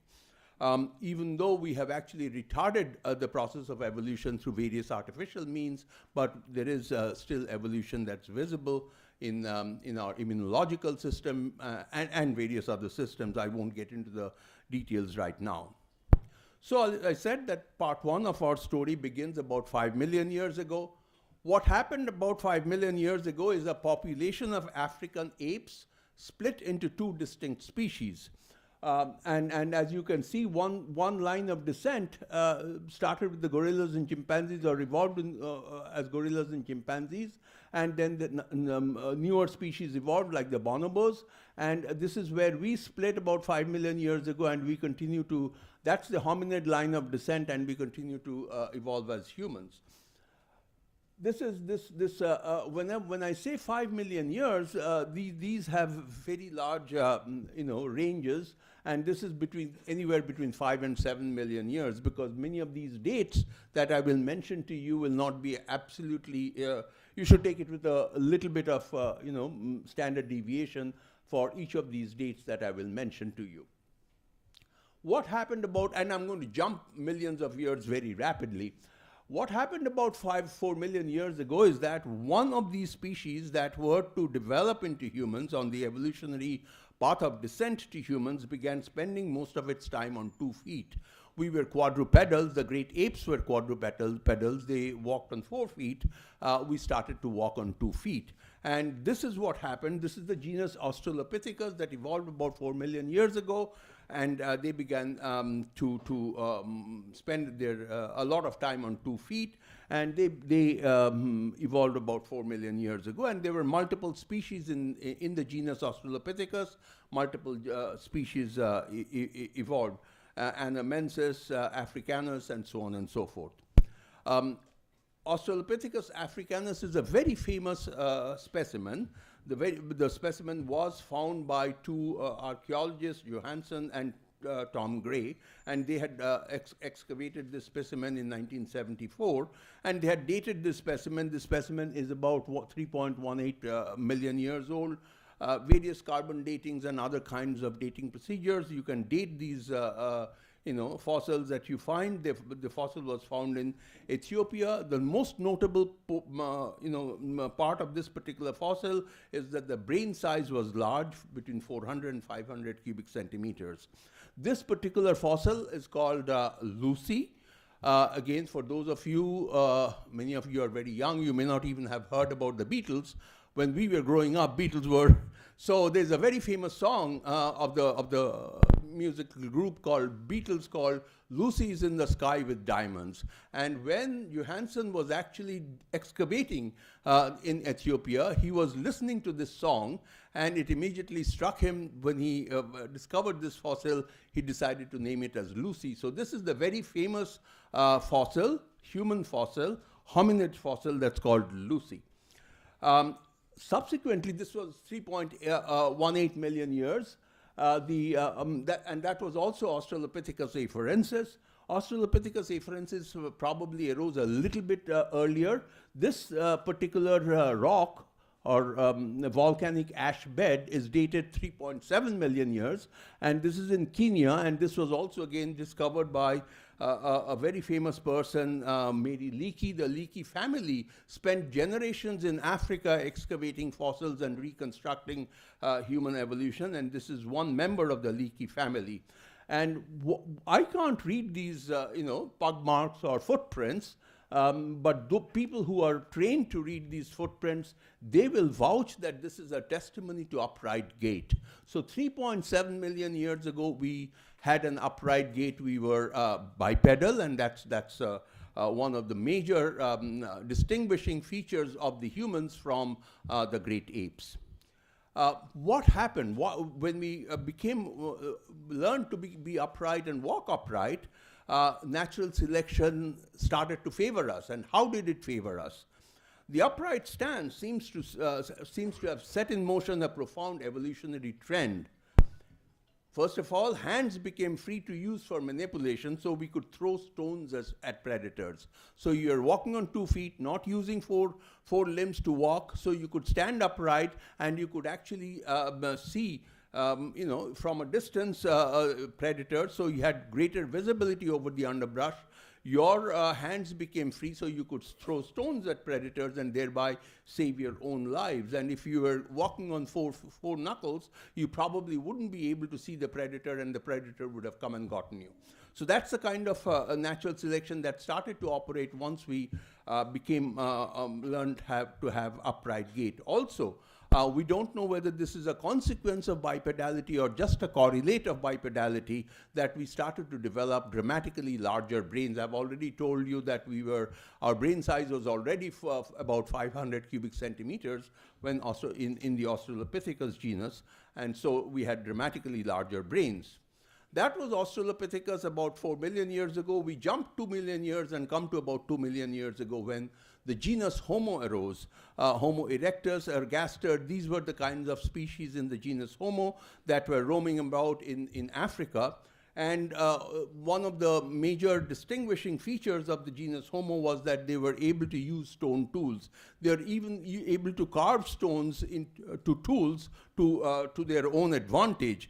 And they moved around. We still don't know whether there was parallel evolution in multiple places, but we know that 1.9 million years ago, there are fossil remains in Africa. About 1.8 million years ago, fossil remains in Java, and that's quite a distance. Java and Africa are quite a distance from each other. There could have been parallel evolution. We still do not know. But anyway, once the first species in the genus Homo appeared, it began to spin off new varieties of Homo. And so you have Homo, this is about 2 million years ago, Homo robustus, Homo habilis, Homo ergaster. Homo erectus evolved about this time, about 1 million years ago, and subsequent followed by Homo sapiens, the Heidelberg man, Homo heidelbergensis, and the Neanderthal man, Homo neanderthalensis. We will have a little bit more to say about these three species, the Heidelberg man, the Neanderthal man, and Homo sapiens. And the reason why I've underlined sapiens and Neanderthals is that we will have a major story to tell. And as a matter of fact, a recent Nobel Prize was awarded by trying to, in deciphering the link between the sapiens and the Neanderthal man, and I'll describe that to a certain extent.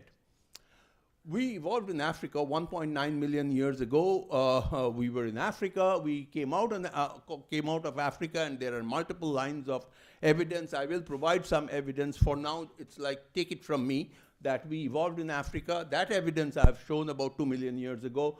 There were various kinds of Homo species, fossil remains of various kinds of Homo species. But we came out of Africa, and we saw that we were not alone. There were very similar looking species like us, or similar looking faces like us. This is Africa, where Homo erectus arose, and we came out of Africa and came into different places in Europe and Asia called Eurasia. So this is what the branch of the tree looks like. At the base of the tree is Homo erectus. As you will see that there are certain branches of the tree that don't actually go up to this line 0. Line 0 is the present time. They don't go up to the line 0, so you have Floriensis, you have erectus, you have antecessor. These branches actually don't even touch line 0, which essentially means that these various species of Homo actually became extinct. And the ones that actually moved out of Africa and came into Eurasia are species like, at the base of that, are species like the Heidelberg man, Homo heidelbergensis, the Neanderthal man, Homo sapiens, and one species that you may or may not have heard is called the Denisovans, and I will talk a little bit about the Denisovans also. The Denisovans, when I was a student, I had never heard about the Denisovans because it wasn't even discovered. It was discovered only very recently, and we now know the interconnection between the Denisovans, the Homo sapiens, and the Neanderthals. You will also notice, and I will provide a little bit more detail about this in a few minutes, that this particular branch of the Neanderthals and the branch of the Denisovans both touch the Homo sapiens branch. And the Homo sapiens branch is so broad. While the other branches are sort of narrow, the Homo sapiens branch is so broad.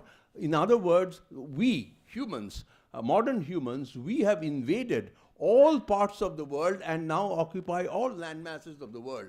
We know that. And these two, the Neanderthals and the Denisovans, the branches, they touch the Homo sapiens, and we'll just remember that those two branches touch the sapiens branch, and I will describe to you why they do. So this is the our great forefather, the Heidelberg man, who actually, if I didn't put that, if I sort of erase that part, we probably wouldn't be able to distinguish this man from one of the modern Africans or some of the modern humans living in other parts of the world. Looks so similar to us, and that's several thousand, many hundreds of thousands years ago. That's the Heidelberg man. So the Heidelberg man arose about 300 to 400,000 years ago. So that's the base of the tree from where the Neanderthals, Denisovans, and the humans arose. Modern humans, Homo sapiens, arose. And we arose from the Heidelberg man about 150,000 to 200,000 years ago. Like I said, that most of these dates we can never be certain. They'll always have a broad range. So that's the first 5 million years that I wanted to talk about. We evolved, the Homo evolved, Australopithecus evolved before us, the Homo evolved, and then there were multiple species of Homo, and then we became Homo sapiens and came out of Africa, met some other cousins of ours outside of Africa, but then we were great travelers and we occupied all the land masses, and today, wherever you go, you meet Homo sapiens, right? So that's what it is. So the part 2 of my story will begin now, and the part 2 of my story begins about 150,000 years ago when we evolved from the Neanderthal base, from the Neanderthal man. So 130,000, I've been saying 150,000, doesn't really matter what it is, but this is where, this is around the time when we evolved in Africa. And now there is foolproof evidence that we evolved in Africa. I'll show you some of the genetic evidence. Fossil hunters actually provided the initial evidence that human beings arose in Africa about that time, about 130, 150,000 years ago. One of the characteristic features was that we are less heavily built. Overall body weight was less. We are more mobile. And most importantly, we have higher cognitive flexibility. Our cognition is more flexible compared to cognition of our predecessors. We evolved somewhere in Africa. We don't exactly know where we may have evolved, but given that the Ethiopia-Kenya region is very rich in human fossils, we probably evolved somewhere in the Ethiopia-Kenya region. When we evolved, of course, we were a small group of people. We came together, our ancestors were hunter-gatherers, they hunted deer, hare, etc. They gathered nuts and berries. So we were essentially hunters and gatherers, and that's how we survived. Why am I going back? And like I said, that our ancestors actually looked like us. They had a high forehead, sharp chin, light and graceful bodies like this man, who could be, you know, one of our very great grandfathers. Our ancestors also looked very much like us. There were many other human-likes, archaic humans as they are called, who lived outside of or elsewhere in Africa, Asia, and Europe at that time. They were noticeably different from us in the sense that their foreheads were lower, they had heavy ridges above the eyes, and so on. Outside of Africa, there were about 1 million of them, and they all vanished. And the last of them was seen only about 30,000 years ago. Why did they vanish? How did they vanish? We will never know. One of the speculations was that perhaps we over-reproduced, outnumbered, and then we killed them. And all of this is perhaps, we never know for sure. So we essentially, we were great reproducers, so we reproduced many more children. We therefore outnumbered them, and because we outnumbered them, we could kill each one of these 1 million of these archaic humans, our great ancestors, and we exterminate them and make them become extinct. So that's perhaps, today there are over 6 billion of us meaning, well, 8 billion, I think. 8 billion of us. Every one of us descended from that small group of anatomically modern humans that I'm talking about. Millions of humans have lived and died, but fossilized remains of only a few hundred exist. So if you want to go back in time, you have to rely on fossils, and that's a very difficult proposition to be able to construct all of human evolution of about 2 million years and see how they have moved, from where they have moved, and so on and so forth. It imposes a heavy burden of speculation. And most importantly, many of those fossils are only a small part of the skull or a broken rib or something of that kind. You never get a full skeleton, right? So the burden of speculation from those broken pieces of evidence, broken pieces of bones, that the evidence provided by those broken spits of extinct hominins and human evolution. So this is why he got the Nobel Prize. Essentially what he did was he was able to extract or isolate DNA from the Neanderthals and the Denisovans, and was able to find out the relationships among the Denisovans, the modern humans, the Neanderthals, the modern humans, and the Denisovans and Neanderthals. So he was able to complete the picture of relationships using genomes of the Neanderthals, Denisovans, and modern humans. I'm not going to get into this. He didn't get the Nobel Prize just for finding the relationship sequencing. The sequencing was not easy at all. It was the initial set of papers that were published even in journals like Nature are now known to be full of errors, because there were certain elements within these DNA. As you isolate them, the DNAs undergo some chemical changes, and unless you take care of those, you are bound to get incorrect DNA sequences. So that happened. I'll also skip this.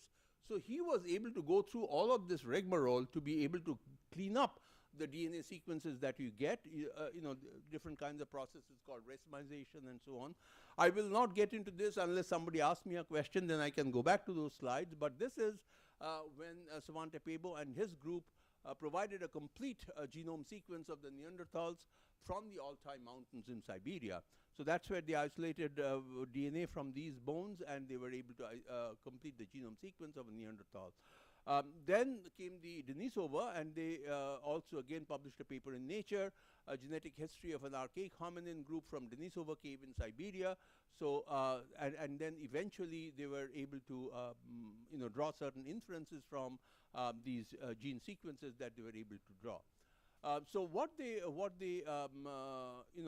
were able to infer from these DNA sequences was that the common ancestor for Neanderthals and Denisovans lived somewhere in Africa and moved there about 500,000 years ago. So even the ancestors, not just of the hominins, but also of the Neanderthals and Denisovans, they were rooted in Africa. They came out of Africa. They spread out of Africa and then evolved in Western Eurasia to Neanderthals, and in Eastern Eurasia to what we call as Denisovans. So they came out of Africa, geographically isolated themselves, evolved, and one group became Neanderthals, the other group became Denisovans. So this is all based on inferences from genomics. And then we spread out, we reached the Near East sometime between 50 and 60,000 years ago, and so on and so forth. They were able to reconstruct the movement, and I'll show you a graph in a few minutes. So the question was that did the Denisovans and Neanderthals mate with each other and reproduce? Did the humans and Denisovans mate with each other and reproduce? Did the humans and Neanderthals mate with each other and reproduce? The answer to all the three questions is yes. They were these three groups, they interbred and they produced children. If they produced children, why did the Neanderthals become extinct? Again, looking at DNA sequences, and we had DNA sequences of multiple Neanderthals, what transpired from all of the genetic analysis is that when a child between a human and a Neanderthal was born, the child went with the human group, did not go back to the Neanderthal group. So over a period of time, over a certain number of generations, every child that was born of this kind of mating, Neanderthal versus humans, went with humans. So as a result, the Neanderthal group shrunk, Neanderthal group shrunk, and same thing happened to Denisovans. And so what Svante was able to prove using genomic data is that we didn't actually exterminate them. It was a process of biological evolution and cultural evolution, where culturally the children of these kinds of matings went with the humans and did not go with the Neanderthals and Denisovans. And that's the reason why there was shrinkage in the population size and the demographic size of both the Neanderthals and Denisovans, and that's how they became extinct. Again, because we mated among ourselves, or all these three groups mated, we still retain some amount of the Neanderthal DNA in our genomes. We still retain some amount of Denisovan DNA in our genomes, and that can be found even today. So we retain about a small percentage, between 1 and 7% in different population groups of the world. We retain the Neanderthal and Denisovan genomes. So essentially what was shown by Svante Pääbo and his group, again, I won't get into the details of the percentages, etc. These are the modern humans, Denisovans and Neanderthals. These arrows tell you which kind of matings took place that we interbred. So we actually did not beat up the Denisovans and the Neanderthals and killed them. They all made love and not war, really. So it was a cohabitation, cultural exchange of the Neanderthals, of the children of the Neanderthals and Denisovans. When they mated with modern humans, the children went with the modern humans, and thereby, as a result, as a corollary of that, the Neanderthals and Denisovans' size shrank and they became extinct. All right, so here, when all this was happening, of course, in India, again, there was a lot of interest in isolating ancient DNA, or DNA from ancient fossil remains, that a few of which are found in India, but it's very difficult to isolate DNA from these, primarily because of the climatic conditions that prevail in India. Most of these are in the cold places. They were like preserved in -80 freezers, the Neanderthals and the Denisovans. They were mostly in caves in Siberia, and therefore the caves in Siberia are like -80 freezers, so they were well preserved. When you come to India, you try and isolate DNA from one of those fossilized bones, all you get is fungal DNA. The human DNA is not so minuscule that you're essentially sequencing fungal DNA. So there's not been any major success except for one or two specimens that were found in the Himalayas. Other than that, there have not been any major successes in isolating ancient DNA from the fossilized remains found in various parts of India, and therefore we haven't been able to really make any mark using ancient DNA, but efforts are still on. Professor Pichappan himself is also involved in some of those ancient DNA studies, if it becomes possible. But we were able to do something quite interesting, and this is our work. We were looking at humans in various parts of India and also Andaman and Nicobar Islands. And we also, of course, at that time when we were sequencing humans from India, we also had access to the Neanderthal sequence, genomic sequence, and the Denisovan sequence. So we came to Jarvas and Onges, and we found that there were certain, most of it belonged to the Jarvas and Onges in the sense that they were human DNA. There was a little bit of Neanderthal DNA, like, the black ones are the Neanderthal DNA, the red ones, the red pieces are Denisovan DNA. This is just a cartoon. Denisovan DNA, and the yellow ones could not be traced either to the human or to the Neanderthal or the Denisovan. So we looked at mainland India and wondered where these yellow pieces had come from, and we looked at a large number of population groups from mainland India, and we could never find these, these yellow pieces. So where did these yellow pieces come from? We sequenced them and we tried to date them. And if you look at these yellow pieces, they are sequences of small sequences of DNA. If you look at those, if you look at those yellow pieces, essentially what the time, they go back to the same time as Neanderthals and Denisovans. We speculated, because they were not found in mainland India, we speculated that these might have come from another species of hominids whose fossil remains have not yet been found. This is the power of genetics. Even if you didn't find fossil remains, we have found fossil remains of Denisovans and Neanderthals. We have found their DNA in the Jarva and Onge DNA. These are tribal populations living in Andaman and Nicobar Islands. And we were able to time these pieces of DNA and show that they approximated the same time as Neanderthals, when Neanderthals and Denisovans lived in Eurasia.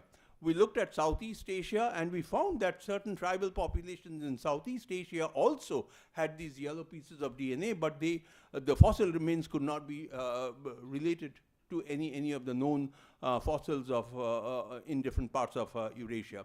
So we said that there must have been another species of hominids that were also walking around the streets of Eurasia when humans came out of Africa.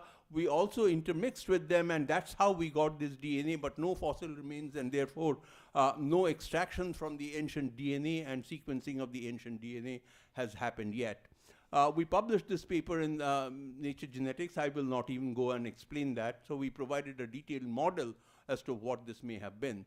While we were doing this work, there was a paper that, an abstract that was submitted to the American Society of Human Genetics meeting in 2016, where they were looking at Melanesians, and their study also revealed that ancient Melanesians interbred with a mysterious hominid.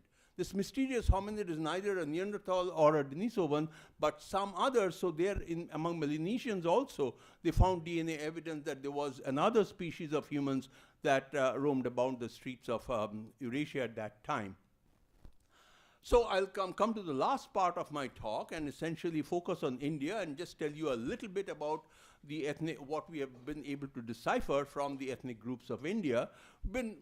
This is a study for over 15, 20 years that we have done. We have lots of inferences, but I will only give you a few of the glimpses of a few major inferences. We are unusual animals. We have a wide geographical distribution, and we have adapted ourselves to a wide range of environmental conditions. Like I said, that the 6-8 billion of us, we have invaded all parts of the world. However, the important distinction between, this is not just distinctive of the humans, but also of many other animal species. We choose mates from within their own group, and these are cultural groups that we associate ourselves with. Because we mate within these smaller groups, genetic variations tends to remain localized within groups, and some of these groups retain some measure of genetic distinctiveness. There are barriers to admixture, and the genetic distinctiveness actually vanishes if we interbreed. But there are also barriers to admixture. We don't breed freely. The barriers of admixture are geographical barriers. So imagine if there are two human groups living on two sides of the Himalayan mountain belt. It is hardly possible that there will be any gene exchange between these two population groups. Similarly, cultural differences and language is a part of culture. So if you don't speak the same language, usually people, a male and a female who don't speak the same language will not marry and reproduce. That's usually the norm. That norm is breaking down today. There are many more interlanguage matings and procreation, but generally these are the major barriers to admixture.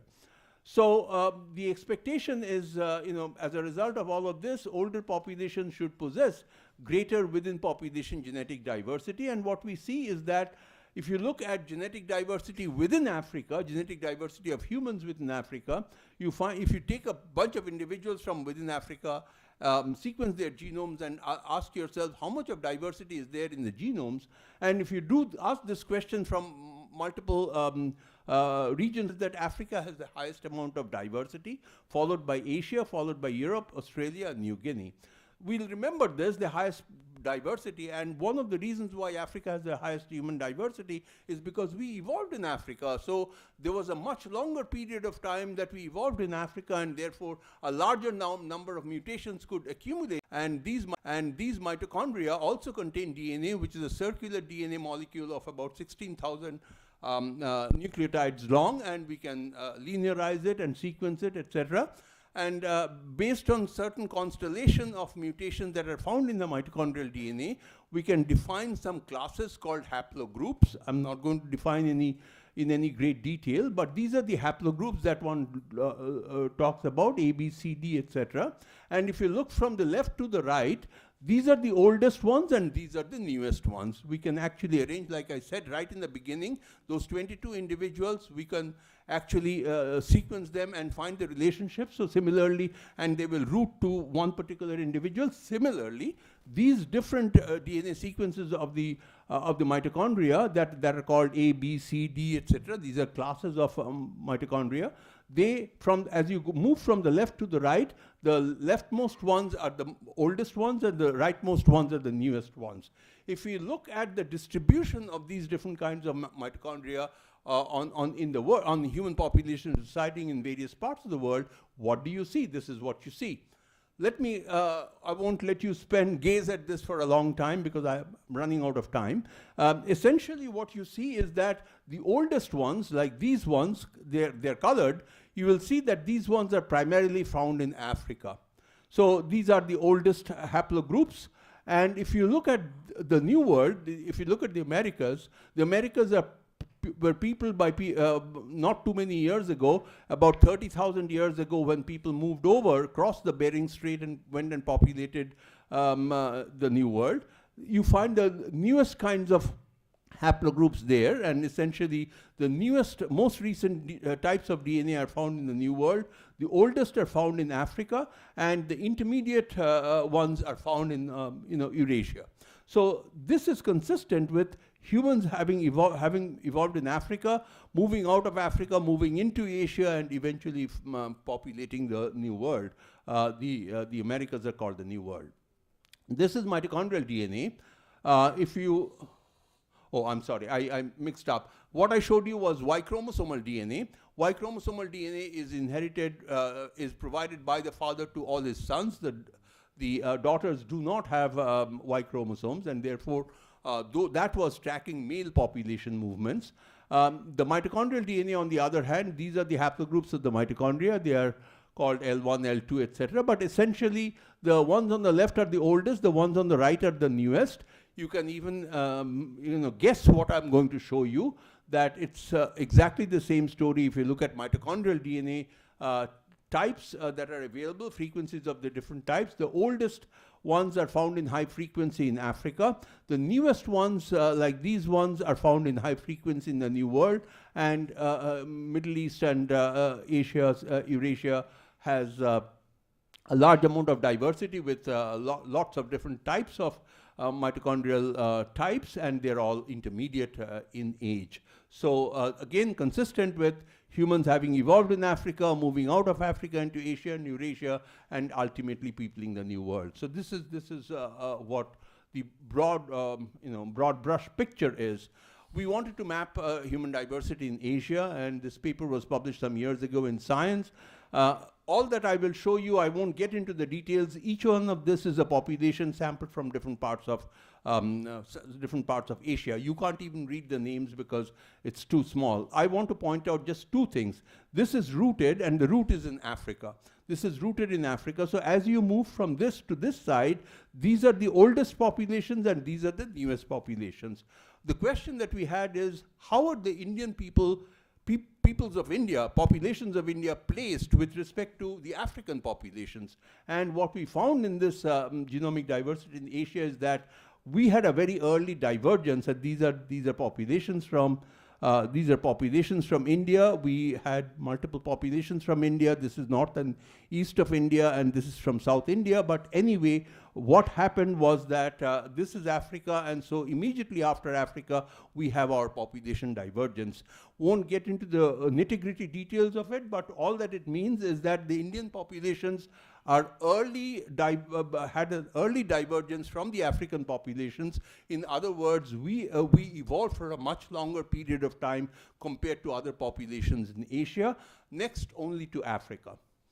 Our ethnic population group is that we have about 450 tribal populations in India. We have each of these tribal populations has a simple social organization and occupation. We speak languages that belong to these linguistic families. We have about 4,000 caste populations, and these are not my numbers. These are numbers that have been provided by the Anthropological Survey of India using various kinds of surveys that they have done. I would imagine that, these 4,000 has castes and subcastes included. They have a complex, each of these groups has a complex social organization and a variety of occupations. They speak languages that belong to these three linguistic families. Then we have a bunch of religious and migrant groups who also have similarly complex social organization and a variety of occupations. There are 150 of them. Parsis, Iranis, and so on and so forth. They also speak languages that belong to these three linguistic families. If you haven't noticed, the Austroasiatic language of speech is only spoken by the tribals in India. The caste populations and other groups do not speak the Austroasiatic language of speech. We sampled a large number of individuals from various population groups from across India. Not just India, but we also did this from other parts of Asia. This was quite different from the previous Asian paper that I showed you that was published in Science. This paper we published in Nature, Genomes from Asia, but I will only concentrate not on the entire Asia, but only on India. So if you look at one of the questions that we asked from this sequence is that we looked at a large number of population groups from India. How much of variation is there in terms of Neanderthal admixture? Not very much, between 2 and 2.5%. 2 to 2.5% of all our genomes will actually be a Neanderthal genome. How much of admixture is there with the Denisovans? Not very much, about 0.08, about 0.2 to 0.1 to 0.4%. So Denisovan admixture in our genomes is much lower than Neanderthal admixture in our genomes. Again, there's a gradation of Neanderthal admixture and Denisovan admixture, but this is a matter of detail. I won't get into it. So like I said, that this got a cover of Nature. We then wanted to reconstruct the entire Indian population history, not just look at the Denisovans and Neanderthals. There were two groups in India that were doing this reconstruction. One group was based in Hyderabad, Lalji Singh and Thangaraj, but they were collaborating with a group in Boston with the Broad Institute, and we were doing this work at the Indian Statistical Institute, and they beat us to it by a year or so, no, by 6 months or so. So they provided this, and essentially what they said is that the Indian populations have two genetic components. One they called as the ancestral North Indians, and the other they called as the ancestral South Indians, and essentially they said that these are mixtures of these two ancient population groups, and that's the model that they provided. Interestingly enough, their population sampling did not include any of the tribal populations of India. Beyond any reasonable doubt, the tribal populations are the ancestral populations of all of the caste populations. There's no doubt that they are the original inhabitants of India, but this particular study did not include any of the tribal groups, and that was a limitation of this study. In spite of that, they came up with this. Essentially, they said that there were two ancestral populations that had mixed to form the various population groups of India. We then were carrying on this study, and our study showed something quite different, because we had actually also had sampled a large number of tribal populations from India. The first thing that we showed was that, so this is the, again, for those of you who are initiated, this is the first principal component based on the genomic data. This is the second principal component. So this is the first two principal component plot. Essentially what it shows is that the tribal groups of Andaman and Nicobar Islands are very far from mainland India. Each dot here represents an individual that we have sampled from mainland India, and each dot here represents an individual, a tribal that we have sampled from Andaman and Nicobar Islands. So the first thing that we notice is that the mainlanders are distinct from the islanders. And if you remove the islanders and just look at a detail of the mainlanders, essentially what we find is that there are four constellations, four clusters, and these four clusters can actually be mapped to certain regions, geographical regions of India. So this particular cluster maps to the southern region. So this is essentially the Dravidian cluster. If you look at this particular cluster, so there is another cluster in South India. This is the North Indian cluster, and this is essentially the Northeast Indian cluster. So we find four different kinds of clusters. So we then said that if there are four different ancestors that from which we have all arisen, what are the estimates of these admixtures? Let me just quickly explain to you. I will not tell you how we estimate admixtures. That's done using a statistical method, but there are many, many thousands of individuals on this particular line. Each dot represents an individual, and there is a vertical line along each dot, and that vertical line represents their genomes. So some of these individuals are completely purebred. As you can see, this is completely green, the first individual, essentially meaning that we do not find any evidence of admixture of other genomes in these individuals. But what you do see is that there is a lot of admixture of multiple genomes in each one of us. So none of us is actually a purebred Indian, so to say. We have all descended from admixture of multiple ancestors. And how many ancestors? As many ancestors as there are colors. There are four colors in this, and essentially these colors, by looking at the geographical distribution of these set of individuals, these individuals are Indo-Europeans living in northern parts of India, North India. These individuals are Dravidians who are living in South India. These individuals are Austroasiatics. Austroasiatics, you will remember, are exclusively tribal in India, but there is also some amount of admixture among the Austroasiatic tribals, and these individuals are Tibeto-Burmans who live in northeast of India. So the model that we came up with is that as opposed to the two ancestor model that Lalji Singh and Thangraj and David Reish's group came up with, we believe, and especially by sampling the tribals, that there are four ancestral populations that gave rise to all our genomes, and these ancestral populations can actually be you can actually identify them with some of the languages that we speak. So we publish our paper in PNAS. I'll just take 2 more minutes and talk one aspect of culture. And how genomes have helped us understand the movement of cultures across geographical space. When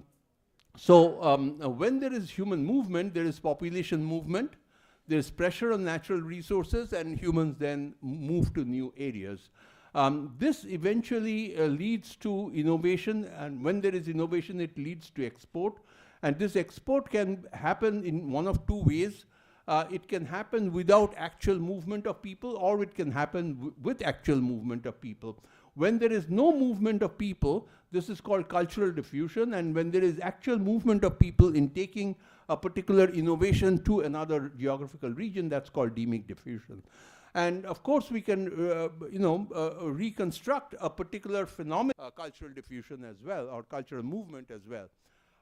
I want to end with the last slide, which I think is my most important slide. And the reason why I think it's my most important slide is because there is a lot of controversy about this kind of research, and that controversy is fomenting right now in India for various kinds of reasons. People think that we shouldn't even be doing these kinds of work, and this kind of work denigrates certain kinds of people and so on and so forth. So I want to read out a passage from an African American poet who has written just this. This is Maya Angelou, an African American poet, and she says in this book, it's time for preachers, the rabbis, the priests and pundits, and the professors to believe in the awesome wonder of diversity so that they can teach those who follow them. It's time for parents to teach young people early on that in diversity there is beauty and there is strength. We all should know that diversity makes for a rich tapestry, and we must understand that all the threads of the tapestry are equal in value, no matter their color, equal in importance, no matter their texture. Thank you very much.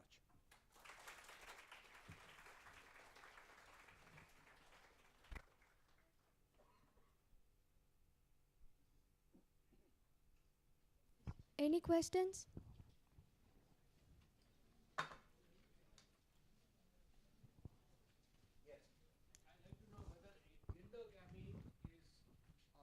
In which continent endogamy is more? And number two, whether in Asia, India endogamy is more, and what will be the effects on genetic deformities in future? So, several questions. Number one, endogamy was the rule.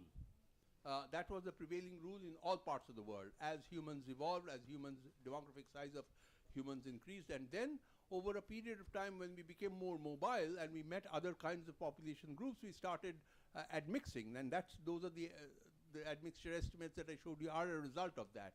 In certain parts of the world, endogamy has remained or has prolonged for a much longer period of time than other parts of the world. In modern, in the New World, there is hardly any endogamy. Everybody mates with everybody else. But in places like Africa, in places like India, a lot of endogamy is still preserved. Now, you ask me whether endogamy has to do with deformities. It's not per se endogamy, it's what's called inbreeding. Endogamy does not, if the population size is large, even if it's an endogamous group, its chances are that people are marrying within the group, but they're not marrying their relatives. If the population size is small and there is endogamy, then people will start marrying their relatives. Now, when you marry your relatives, recessive genes will come together. Again, I know I'm getting technical, but certain kinds of genes will come together and they will produce those deformities. So, that marrying between relatives is called inbreeding. Inbreeding is not necessarily an outcome of endogamy. It all depends on the group size of that particular. So what I want to say is that yes, endogamy can lead to increased prevalence of or increased incidence of deformities, provided the group size is small. Otherwise, it's not going to happen. But inbreeding usually leads to coming together of these so-called recessive genes that lead to higher prevalence of recessive diseases. Have I answered your question? Thank you.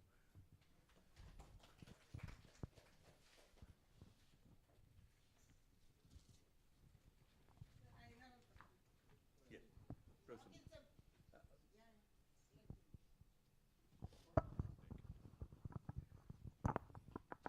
Very exemplary explanation about human evolution and genomics. I have a question like, what is the future concept of your expectation regarding human evolution? Okay, because it's not going to last long as the same. The genomes will differ, the genomics will maybe changing and all. What is the prediction of human evolution, in terms of brain evolution? In terms of brain evolution? Brain, and also behavioral. Honestly, don't have, it's just going to be random speculation. I really don't have any thoughts, but all that I can say about human evolution is that we are going to make ourselves extinct. The way that we are going, look at what's happening in Ukraine, look at what's happening in Israel, we are going to make ourselves extinct. Nobody else needs to come. And human behavior, see, it also reflects to human behavior, isn't it? Absolutely, but human behavior is a little difficult to study because there are a large number for some traits that we have studied, there are a large number of genes that are involved, and there is a huge impact of the environment. So human behavior is a little bit more difficult to study, but it is an important question. The answer is, except for things like schizophrenia, we have not been able to find genes. I mean, because it's large number of genes with very small impact and a huge amount of, huge extent of impact of the environment. Yeah, So it's thank you. much more difficult to answer.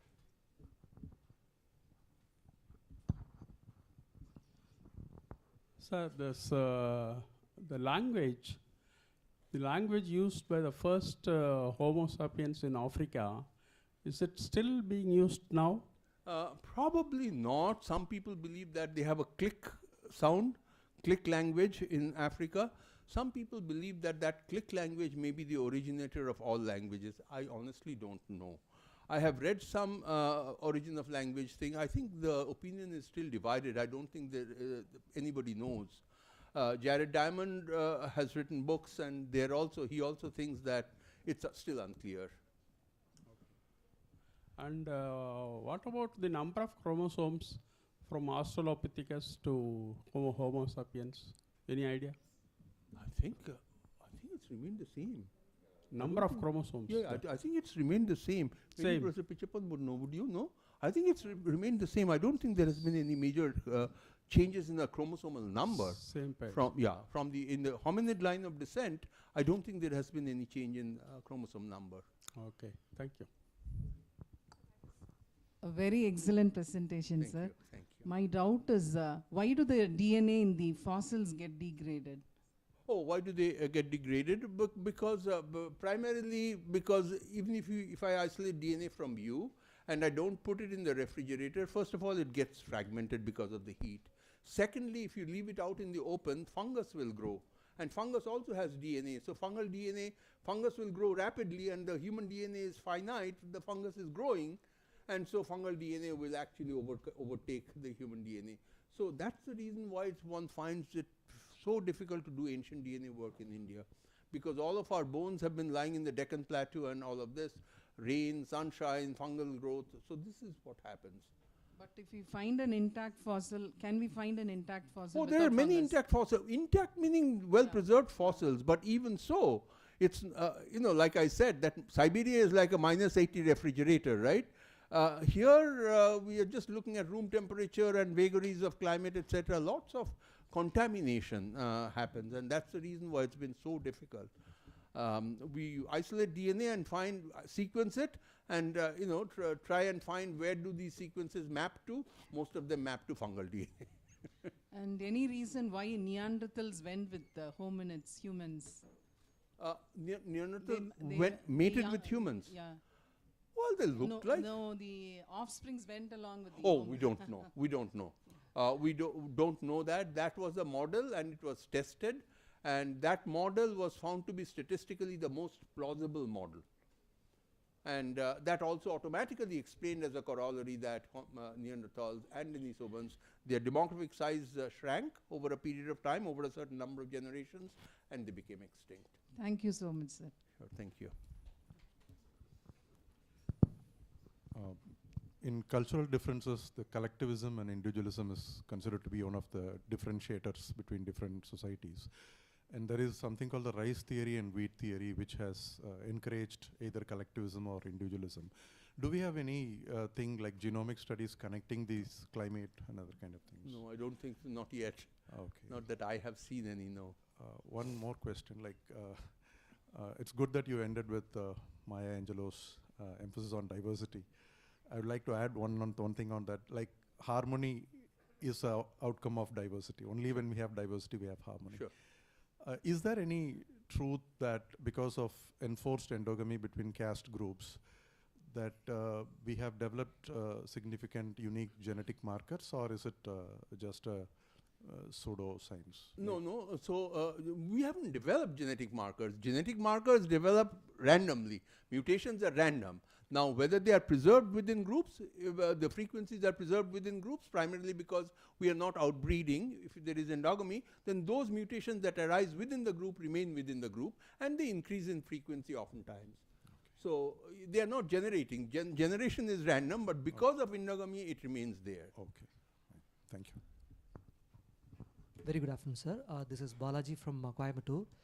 It was excellent and extraordinary lecture, sir. Actually, you threw some light on it. Actually, my humble question is, Ernest Mayr. I hope so. You know it very well. Father of 20th century, and moreover, he is the one who have received a triple crown major awards in biology. He narrated the ideology of origin of species with respect to 4 Patrick. It's a peripatric, parapatric, allopatric, and sympatric. In one Patrick mechanism, what he narrated is reproductive isolation. It is a kind of a thing which is going to diminish the species development, like that he said.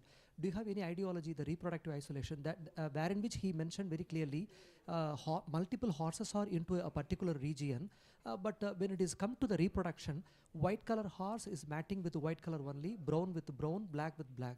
In such a way, when the reproductive isolation which will keep on goes on, no, the species endurance is get decreasing, like that he said in such a way.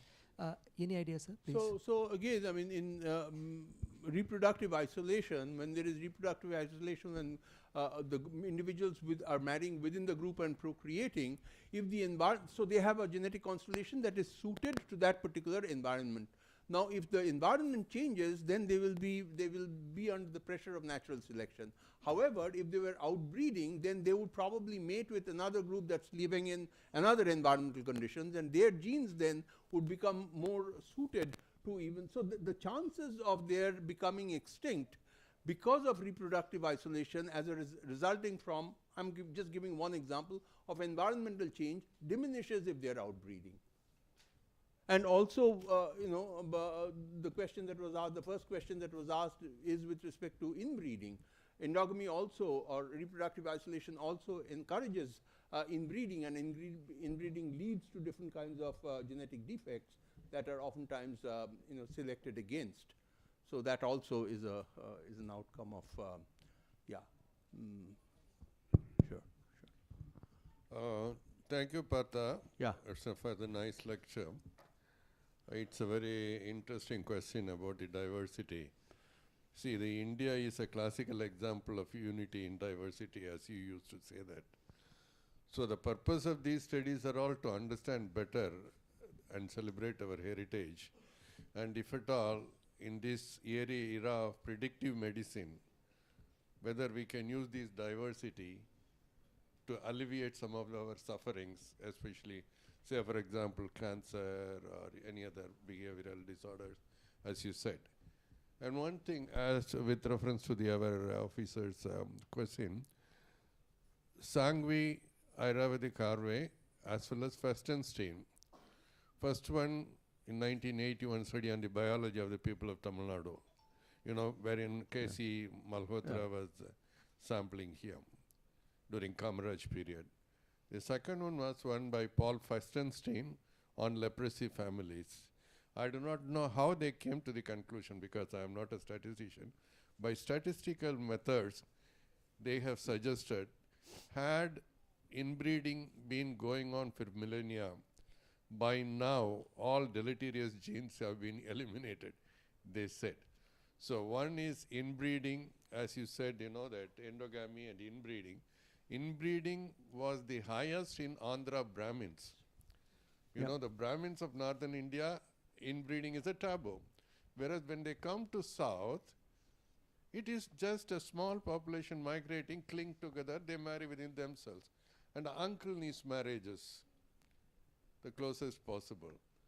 So these are all in the cultural evolution, as you put it. The way in which when the stream flows, we will also be taken away. The question is whether we end up in Ukraine or Gaza Strip is a question. Thank you, Partha. Thank you. Thank you for that comment. Yeah, he'll bring the microphone to you. Yes. Sir, very informative session, sir. Thank you. So recently I've read that Y chromosome is shrinking, and in next millions of years it could vanish. So kindly comment on that, sir. No, I have no comment. Last night during dinner we discussed this. The rate of shrinkage may be so little that we ourselves may be gone by the time the Y chromosome diminishes or vanishes. So, no, honestly, I don't know. I've not read the paper in its original. I've only read the newspaper, reporting. So I honestly don't know. I think the rate should be very small.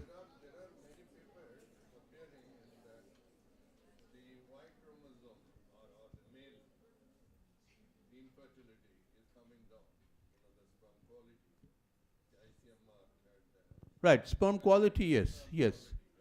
But she's asking about size of the Y chromosome. I don't know. Yeah, I've read that, by the way. Yeah, you have also read it. I've also read it, but I have not read the original paper, so I don't know. Yes. Who?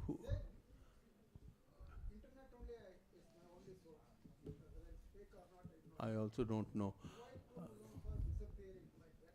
No, disappearing is somebody's wishful thinking, but it may be there may be some amount of shrinkage because there is a little bit of chromosomal loss that takes place.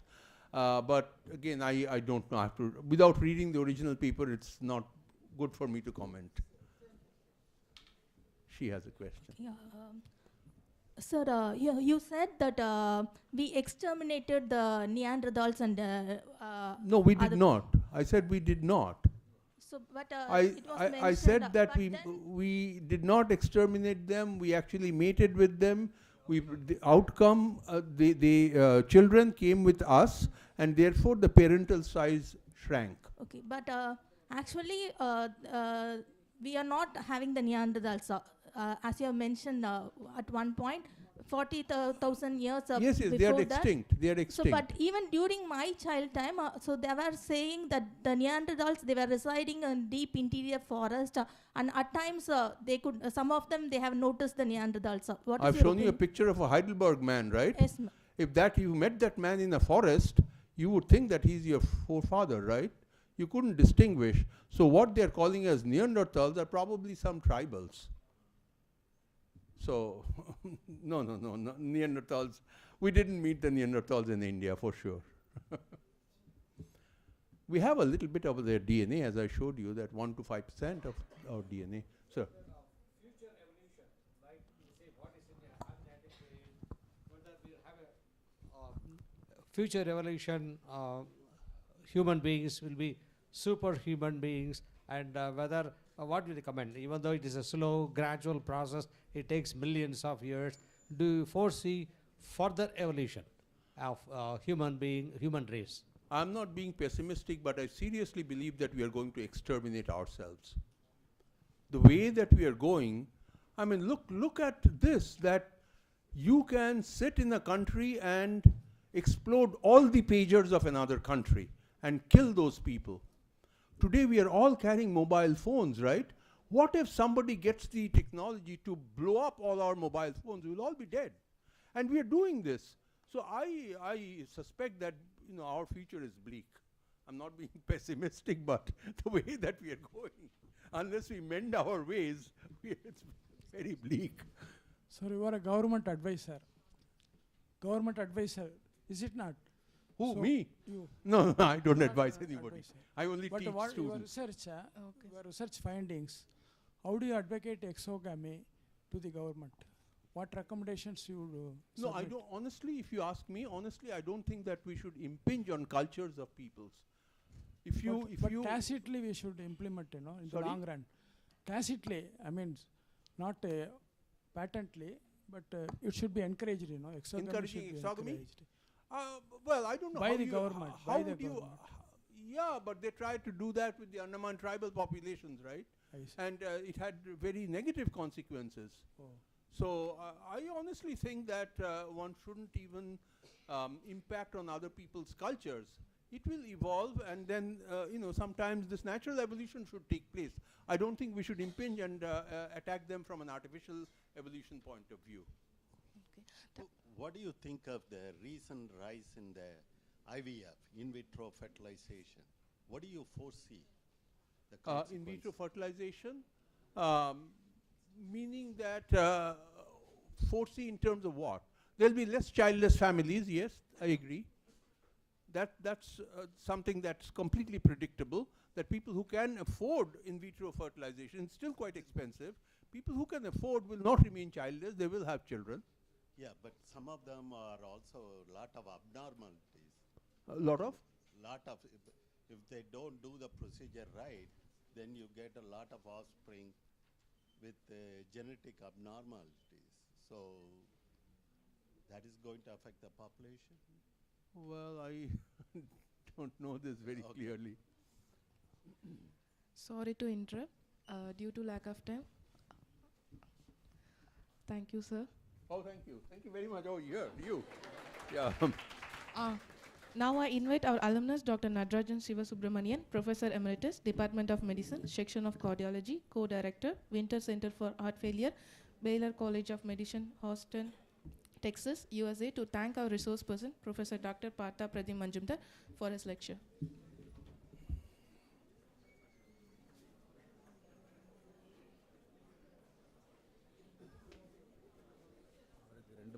ரெண்டு மணிக்கு flight கொஞ்சம் short and ஸ்வீட்டாக.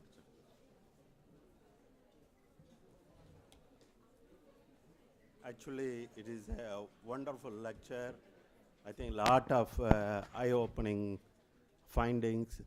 So we all want to thank him once more for his excellent, and also he deserves to be his lecture as a maiden lecture of JCBA's Endowment. I think that is really a honor for him. So I think over a period of multiple speakers, they already thanked everyone else. So I don't need to be redundant. And the only people who I will want to recognize again, my classmate Shyam Sundar and Professor Dinagaran Michael, to make this happen, this endowment lecture. Because we have been talking about it for a long time, but without those two individuals, I don't think it would have materialized. That is true. And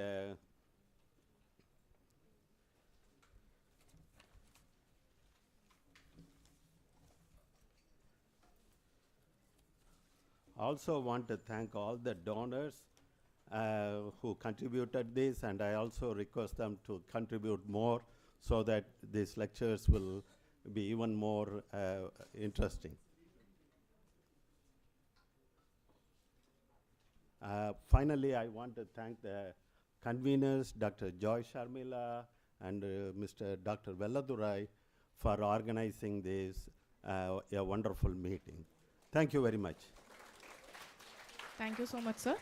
It's time for tea break. I request everyone to assemble here within 10 minutes. It's time for tea break.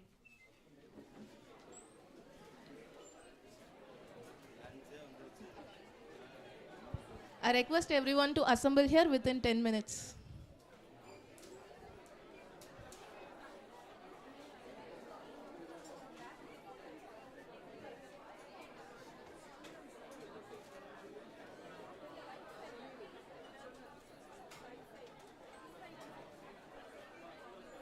For students, tea will be provided in the backside of Binghamton Hall. Left side.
and down into South India.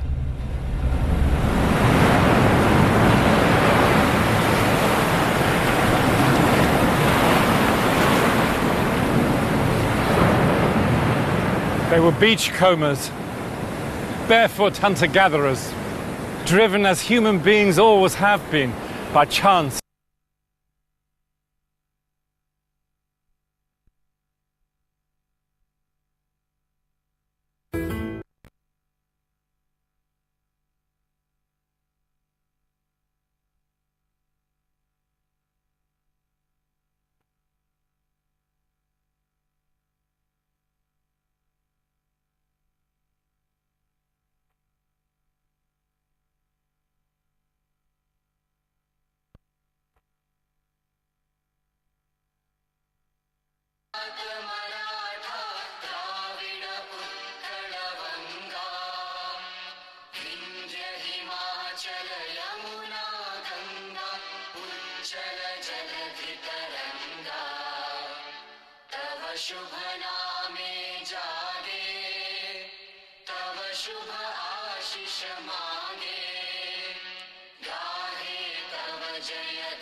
I request everyone to proceed towards officers' mess for lunch. To participants' attention, I request